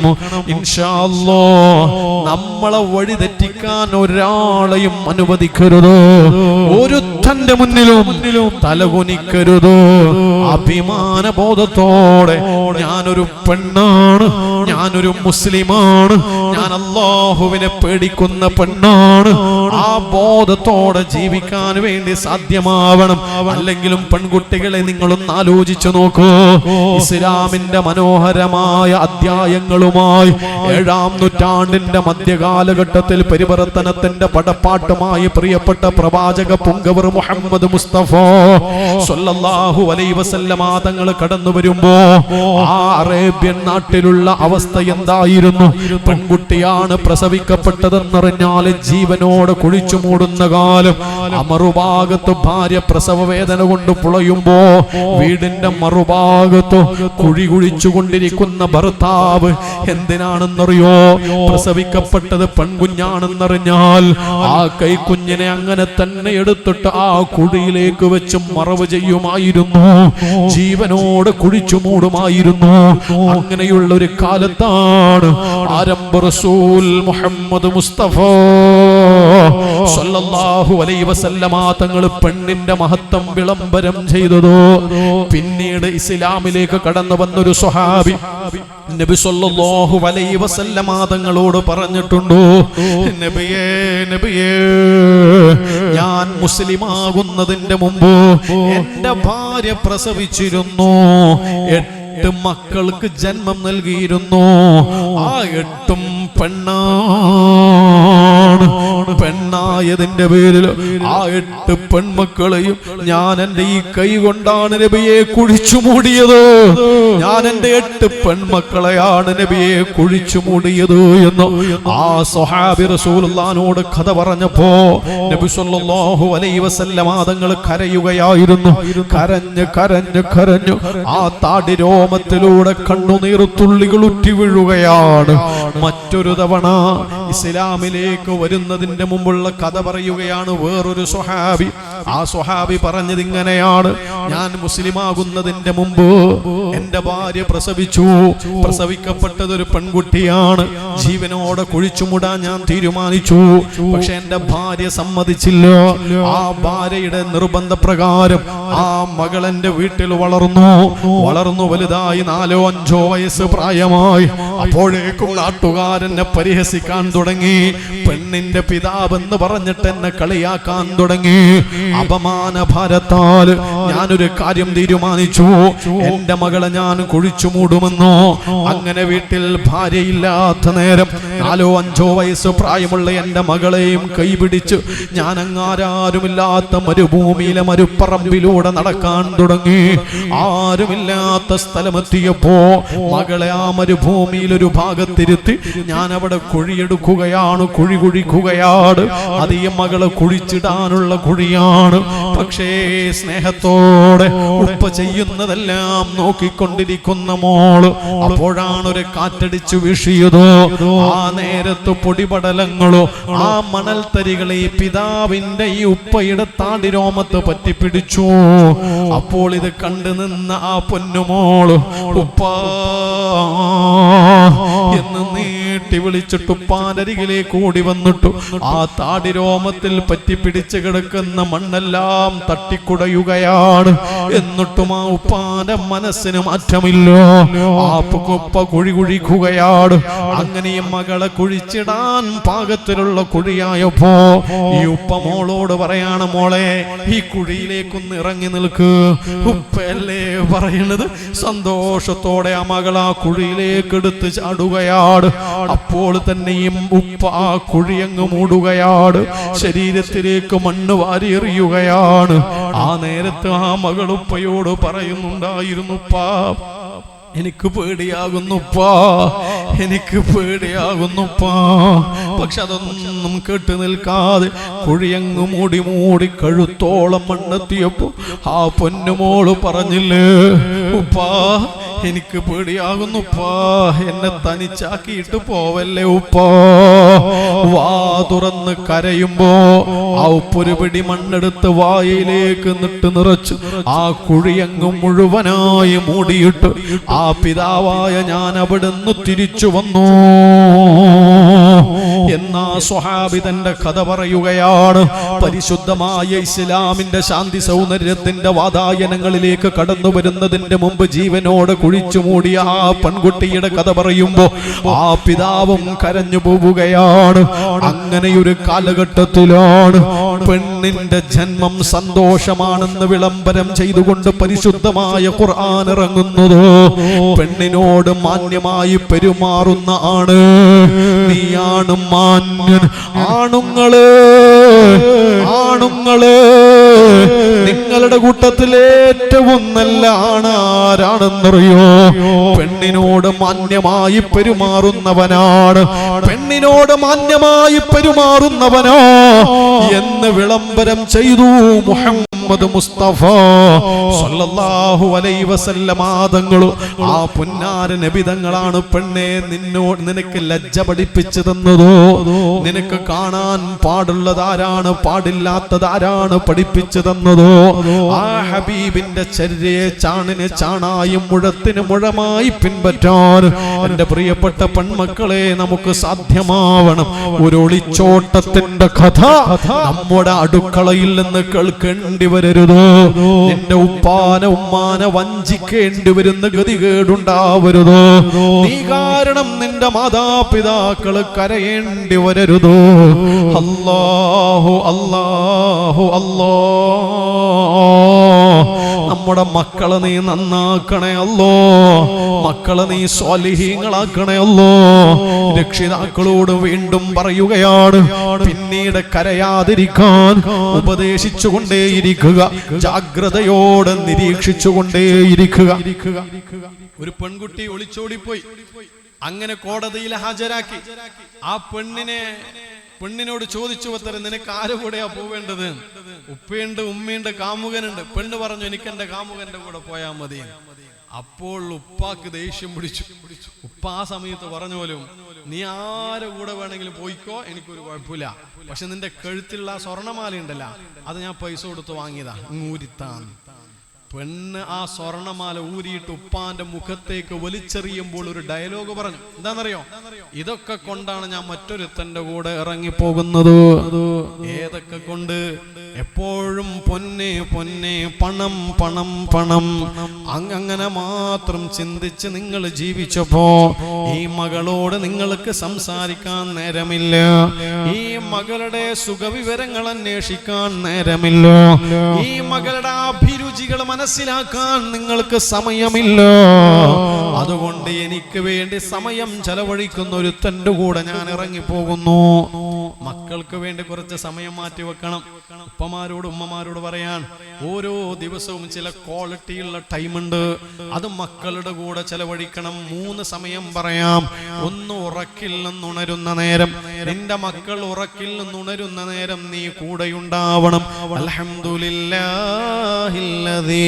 അഹ്യാനാ ബഅദമാ മാതനാ വഇലൈഹിൻ നുശൂർ. ഹബീബ് പഠിപ്പിച്ചു തന്ന പ്രാർത്ഥനയുടെ വചനങ്ങൾ വചനങ്ങൾ ഉരുവിട്ടുകൊണ്ടോ സ്നേഹത്തോടെ വിളിച്ചുണർത്താൻ നിനക്ക് സാധ്യമാവണം. ആ ഉറക്കിൽ നിന്നുണരുന്ന നേരം നിന്റെ മക്കളുടെ കൂടെ നീ ഉണ്ടാവണം. നല്ല വാക്കുകൾ പറയണം. രാവിലെ പ്രഭാതത്തിൽ തന്നെ നിന്റെ മക്കള് കേൾക്കുന്നതോ ഈ ഉപ്പാന്റെ ഉമ്മാന്റെ നാവിലൂടെ സ്നേഹമസൃണമായ വാക്കുകളായിരിക്കണം. ദേഷ്യപ്പെടലുകളാവരുതോ, ചൂടാവുന്ന ശബ്ദമാവരുതോ, ചീത്ത വിളികളാവരുതോ, കളവ് പറച്ചിലുകളാവരുതോ. സ്നേഹത്തോടെ തട്ടിയുണർത്താൻ വേണ്ടി കഴിയണം. അതൊരു മനോഹരമായ സമയമാണ്. ആ ഉറക്കിൽ നിന്നുണരുന്ന നേരം മക്കളുടെ കൂടെ ഒരു 5 മിനിറ്റെങ്കിലും ചെലവഴിക്കാൻ എന്റെ പ്രിയപ്പെട്ട ഉപ്പ, എന്റെ പ്രിയപ്പെട്ട ഉമ്മ നിനക്ക് കഴിയണം. ഇനി രണ്ടാമത്തെ സമയം ഏതാണ്? സ്കൂളിൽ നിന്ന് വീട്ടിലേക്ക് മക്കൾ തിരിച്ചു വരുന്ന നേരം. അതൊരു വല്ലാത്ത ടൈമാണ്. കാരണം മണിക്കൂറുകളോളം അവര് നിന്റെ കൂടെയില്ല. അവര് സ്കൂളിലെയാണ്, ഒരുപാട് വിദ്യാർത്ഥികളുടെ കൂടെയാണ്. അവർക്ക് ഒരുപാട് വിശേഷങ്ങൾ പറയാനുണ്ടോ, സ്കൂളിലെ വാർത്തകൾ പറയാനുണ്ടോ, അവരനുഭവിച്ച വേദനയുടെ കഥ പറയാനുണ്ടോ, അവരനുഭവിച്ച സന്തോഷത്തിന്റെ കഥ പറയാനുണ്ടോ? ആ സ്കൂളിൽ നിന്ന് തിരിച്ചു വരുന്ന നേരം നീ എത്രമേൽ തിരക്ക് പിടിച്ച ജോലിയാണെങ്കിലും അതൊന്ന് മാറ്റിവെക്കണം. ആ മക്കളുടെ കൂടെ ഒരു 5 മിനിറ്റോ, എന്താണ് സ്കൂളിലെ വാർത്തകളോ, എന്താണ് അവിടുത്തെ വിശേഷങ്ങളോ, എന്താണ് ചങ്ങാതിമാരുടെ കഥകളോ, അവരുടെ സന്തോഷങ്ങളും അവരുടെ സങ്കടങ്ങളും ചോദിച്ചറിയണം. അങ്ങനെ മനസ്സ് തുറന്നൊരു 5 മിനിറ്റ് സംസാരിക്കണം. ഇനി മൂന്നാമത്തെ സമയം അത് കിടന്നുറങ്ങാൻ വേണ്ടി പോകുന്ന നേരമാണ്. ആ നേരം മനോഹരമായൊരു സമയമാണ്. ഈ ഉപ്പയുടെ ഉമ്മയുടെ സാന്നിധ്യത്തില്, അവരുടെ സാമീപ്യത്തില്, അവരുടെ തലോടലില്, അവരുടെ സ്നേഹത്തോടെയുള്ള വർത്തമാനങ്ങളില്, അവരുടെ സ്നേഹത്തോടെയുള്ള ഉപദേശങ്ങളില്, അങ്ങനെ സ്നേഹത്തിൽ പൊതിഞ്ഞു ആ കുഞ്ഞുമോനെ കുഞ്ഞുമോളെ അന്നത്തെ ദിവസത്തിൽ ഉറക്കിലേക്ക് സ്വാഗതം ചെയ്യാൻ എന്റെ പ്രിയപ്പെട്ട മാതാപിതാക്കളെ സാധ്യമാവണം. ഈ 3 നേരത്തെ നമ്മൾ മക്കളുടെ കൂടെയുണ്ടാവണം. ഈ 3 നേരത്തെ മക്കളുടെ മനസ്സിന് സന്തോഷം പകരാൻ ഈ സദസ്സിലിരിക്കുന്ന മാതാപിതാക്കൾക്ക് കഴിയണം. അല്ലാഹുവേ, ഞങ്ങളുടെ മക്കള് അവരെ നീ നന്നാക്കണേ അല്ലോ. പടച്ചവനെ, അവർക്ക് നീ ആരോഗ്യം നൽകണേ അല്ലോ. ഞാൻ എന്റെ വിഷയത്തിന്റെ തുടക്കത്തിലേക്ക് തന്നെ വരികയാണ്. ആ മക്കൾക്ക് വേണ്ടി വീണ്ടും പ്രാർത്ഥിക്കേണ്ടത് അവരുടെ ആരോഗ്യത്തിന് വേണ്ടിയാവണം. അവരുടെ ആരോഗ്യത്തിന് വേണ്ടിയാവണം. കാരണം ഇന്ന് കേൾക്കുന്ന വാർത്തകൾ ഭീകരമാണ്.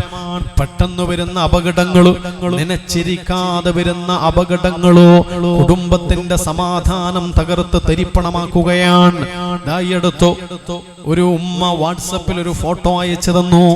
2 വയസ്സ് പ്രായമുള്ള പെൺകുട്ടിയുടെ ഫോട്ടോയാണ്. ആ പെൺകുട്ടിയുടെ നെഞ്ചാകെ പൊള്ളിയിട്ടുണ്ടോ. കണ്ടപ്പോൾ തന്നെ പേടി തോന്നി. ആ ഫോട്ടോ പെട്ടെന്ന് ഡിലീറ്റ് ചെയ്തു. പക്ഷെ ആ ഒരു കരഞ്ഞോണ്ടൊരു വോയിസ് അയച്ചിരുന്നു. അതിങ്ങനെയാണ്: ഉസ്താദ്, എന്റെ മോള് 2 വയസ്സുള്ള മോളാണ്. നെഞ്ചാകെ പൊള്ളലേറ്റ് ഹോസ്പിറ്റലിലാണ്, ചികിത്സയിലാണ്. സംഭവിച്ചത് എന്താണെന്നറിയോ? ഈ ഉമ്മ അടുക്കളയിൽ വെള്ളം ചൂടാക്കാൻ വേണ്ടി വെച്ചതാണ്. ആ വെള്ളം ചൂടായി തിളച്ചു പതച്ചു വന്നു. പക്ഷെ ഉമ്മ പെട്ടെന്നത് മറന്നുപോയി. കുറെ കഴിഞ്ഞപ്പോഴാണ് വെള്ളം തിളക്കുന്ന കാര്യം ഓർമ്മ വന്നത്. ആ ഉമ്മ അടുക്കളയിലേക്ക് ഓടിപ്പോവുകയാണ്. പക്ഷെ ഉമ്മ അറിയാതെ ഉമ്മയുടെ പിന്നാലെ ഈ കുഞ്ഞും വരുന്നുണ്ടായിരുന്നു. ആ കുഞ്ഞു ഡ്രസ്സൊന്നും ഇടാതെ 2 വയസ്സുള്ള മോൾ ഉമ്മാന്റെ പിന്നാലെ കടന്നു വന്നു. ഉമ്മ അടുക്കളയിൽ നിന്ന് വെള്ളം അങ്ങ് മാറ്റിവെക്കുന്നതിനിടയിൽ ആ വെള്ളം അങ്ങനെ മറിഞ്ഞുപോയി. അത് മറിഞ്ഞത് ഈ 2 വയസ്സ് പ്രായമുള്ള മകളുടെ നെഞ്ചിലേക്കോ. ആ നെഞ്ചാകെ പൊള്ളുകയും അവിടുത്തെ ചർമ്മമാകെ ചുരുണ്ടുപോവുകയും ചെയ്യുകയാണ്. സുബ്ഹാനല്ലാഹ്, ഒന്ന് ആലോചിച്ചു നോക്കൂ. ഇത്തരം അപകടങ്ങൾ സംഭവിച്ചു പോയാൽ ആ കുടുംബത്തിന്റെ സമാധാനമാണ് തകരുന്നത്. റബ്ബിനോട് ദുആ ചെയ്യൂ, അല്ലാഹുവിനോട് പറയൂ. അപകട, വിഷമ, പ്രയാസ, പ്രതിസന്ധികളിൽ നിന്ന് കാവൽ നൽകണേ അല്ലാഹ്. ഞാനൊരു പ്രയാസങ്ങളിൽ നിന്ന് രക്ഷപ്പെടാൻ ഒരു കാര്യം പറഞ്ഞു തരാം. നബി സല്ലല്ലാഹു അലൈഹി വസല്ലം തങ്ങൾ പറഞ്ഞു തന്നതാണ്. ഏതാണെന്നറിയോ? പുന്നാര നബിതങ്ങൾ പറഞ്ഞു എല്ലാ ദിവസവും രാവിലെയും വൈകുന്നേരവും ഖുൽ ഹുവല്ലാഹു അഹദ് ഖുൽ അഊദു ബിറബ്ബിൽ ഫലഖ് ഖുൽ അഊദു ബിറബ്ബിൻ നാസ് ഈ 3 സൂറത്തുകളും രാവിലെയും വൈകുന്നേരവും 3 തവണ വീതം പാരായണം ചെയ്യുകയാണെങ്കിൽ ആ വ്യക്തിക്ക് തക്ഫീക മിൻ കുല്ലി ശൈ അന്നേ ദിവസത്തിൽ അവനെ ബാധിക്കുന്ന സകല പ്രയാസങ്ങളിൽ നിന്നും അവന് സംരക്ഷണം ലഭിക്കാൻ ഈ 3 സൂറത്തുകളുടെ പാരായണം കൊണ്ട് സാധ്യമാകുമെന്ന് കളവ് പറയാത്ത, പൊളിവാക്കു പറയാത്ത, പുലഭ്യം പറയാത്ത ലോകത്തിന്റെ മുത്ത് മുസ്ലിമീങ്ങളുടെ സ്വത്തേ മുഹമ്മദ് മുസ്തഫ സല്ലല്ലാഹു അലൈഹി വസല്ലം തങ്ങൾ പഠിപ്പിക്കുകയാണ്. ഈ 3 സൂറത്ത് രാവിലെയും വൈകുന്നേരവും 3 തവണ വീതം ഓതണം. 3 പ്രാവശ്യം ഖുൽ ഹുവല്ലാഹു അഹദ്, 3 പ്രാവശ്യം ഖുൽ അഊദു ബിറബ്ബിൽ ഫലഖ്, 3 പ്രാവശ്യം ഖുൽ അഊദു ബിറബ്ബിൻ നാസ്. എന്നാൽ അന്നേ ദിവസത്തിൽ നമ്മളെ പ്രയാസപ്പെടുത്തുന്ന സകല കാര്യങ്ങളിൽ നിന്നും അല്ലാഹുവിന്റെ കാവലുണ്ടാകുമെന്ന് മുഹമ്മദ് മുസ്തഫ സല്ലല്ലാഹു അലൈഹി വസല്ലം തങ്ങൾ പഠിപ്പിക്കുകയാണ്.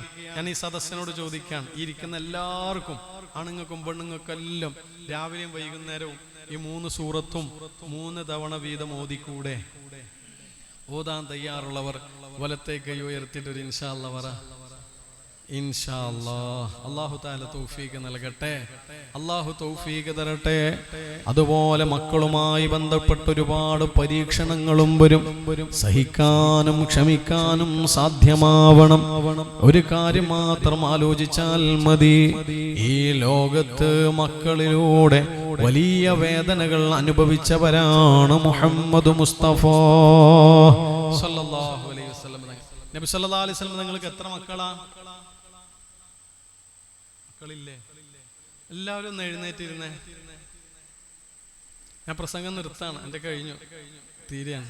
ആ തീരാൻ വേണ്ടി പോകുമ്പോ നിങ്ങളൊന്ന് എഴുന്നേറ്റിരുന്നേ. ആ ഓക്കെ, മാഷാ അല്ലാഹ്. റസൂലുള്ളാഹിക്ക് എത്ര മക്കളാ? എത്ര? മുത്ത് നബിക്കല്ലാഹു കൊടുത്ത മക്കളെ പേരുകൾ അറിയില്ലേ? Qasim, Zainab, Ruqayya, Fatima, Umm Kulthum, Abdullah, Umm Kulthum. എത്ര മക്കളായി? 7 ആയില്ലേ? 7 ആയ? ആയി പോലും. ആയി. ഒന്നുകൂടി പാടി നോക്കിയ. മുത്ത് നബിക്കല്ലാഹു കൊടുത്ത മക്കളെ പേരുകൾ അറിയില്ലേ? Qasim, Zainab, Ruqayya, Fatima, Umm Kulthum, Abdullah, Umm Kulthum. എത്ര മക്കളായി? 7 ആയി അല്ലേ? എന്നാ പിന്നെ തീരുമാനമായി. 7 ആയി. നിങ്ങൾ ഒന്നുകൂടി പാടി നോക്കിയ. ഞാൻ ഇത് പാടുന്നത് നിങ്ങൾക്ക് ഈ പാട്ട് പഠിക്കാനാണ്. മുത്ത് നബിക്കല്ലാഹു കൊടുത്ത മക്കളെ പേരുകൾ അറിയില്ലേ? Qasim, Zainab, Ruqayya, Fatima, Umm Kulthum, Abdullah, Umm Kulthum. എത്ര മക്കളായി?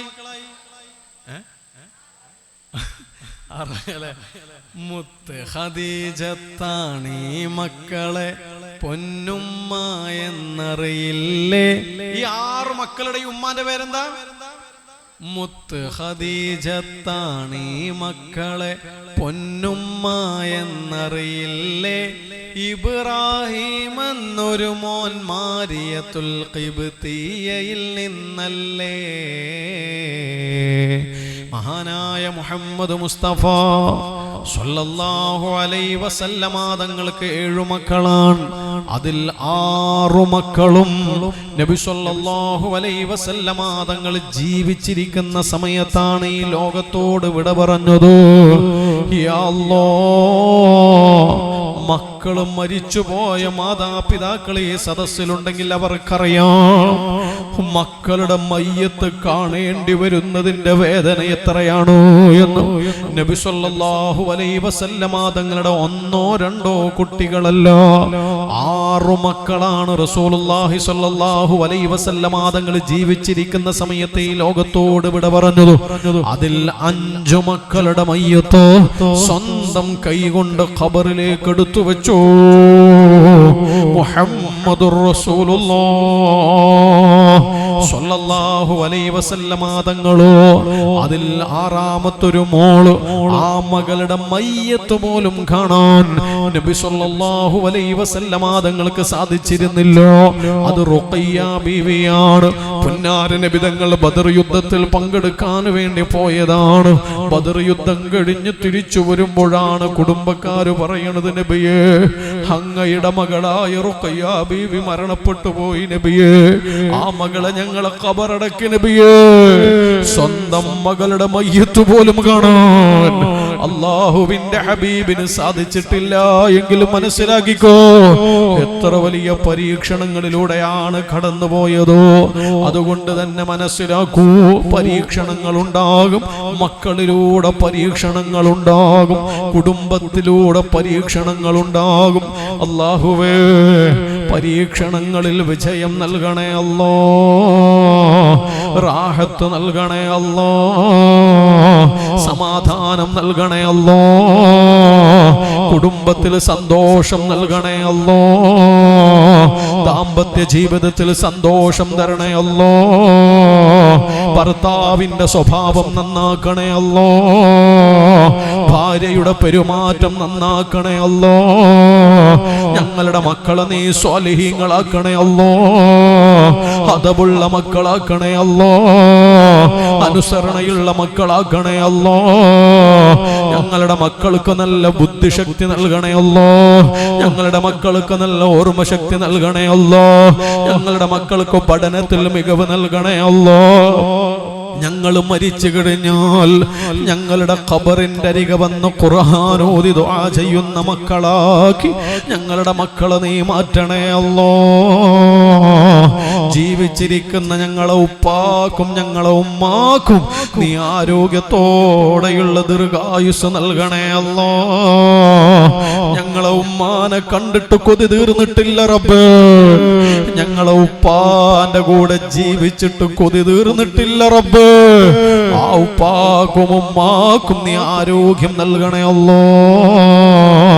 ഞങ്ങളിൽ നിന്ന് മരിച്ചുപോയ ഞങ്ങളെ ഉപ്പ ഞങ്ങളെ ഉമ്മ അല്ലാഹുവേ, അവരുടെ ഖബർ നീ സ്വർഗമാക്കണേ അല്ലാ. ഞങ്ങൾ ഇവിടുന്ന് വഅ്ള് പറയുമ്പോഴും വഅ്ള് കേൾക്കുമ്പോഴും ഈ ഖബർസ്ഥാനിയുടെ പള്ളിക്കാട്ടിലെ ഖബറിലെ 6 അടി മണ്ണിലെ മണ്ണോട് ചേർന്ന് കിടക്കുന്ന ഞങ്ങളെ മാതാപിതാക്കള് ആ ഖബറിനകത്തളങ്ങളിൽ ഏതെങ്കിലും തരത്തിലുള്ള അദാബ് അനുഭവിക്കുന്നുണ്ടെങ്കിൽ റഹ്മാനായ അല്ലാഹ് ആ അദാബിനെ നീ തട്ടി മാറ്റണേ അല്ലാ. ആ ഖബറിനെ നീ പ്രകാശപൂരിതമാക്കണേ അല്ലാ. കണ്ണെത്താ ദൂരത്തേക്ക് ഖബറിനെ നീ വിശാലമാക്കണേ അല്ലാ. അല്ലാഹുവേ, ഞങ്ങളെ ദുആഇനെ നീ സ്വീകരിക്കണേ അല്ലാ. ആമീൻ യാ റബ്ബൽ ആലമീൻ. ഇൻഷാ അല്ലാഹ് വാക്കുകൾ ചുരുക്കുകയാണ്. അല്ലാഹു നമ്മളെ കുടുംബത്തിൽ സന്തോഷം തരട്ടെ, സമാധാനം നൽകട്ടെ, ഇമ്പമുള്ള കുടുംബമാക്കി അല്ലാഹു നമ്മുടെ കുടുംബത്തെ മാറ്റട്ടെ. ഇൻഷാ അല്ലാഹ് ഇനി നമുക്ക്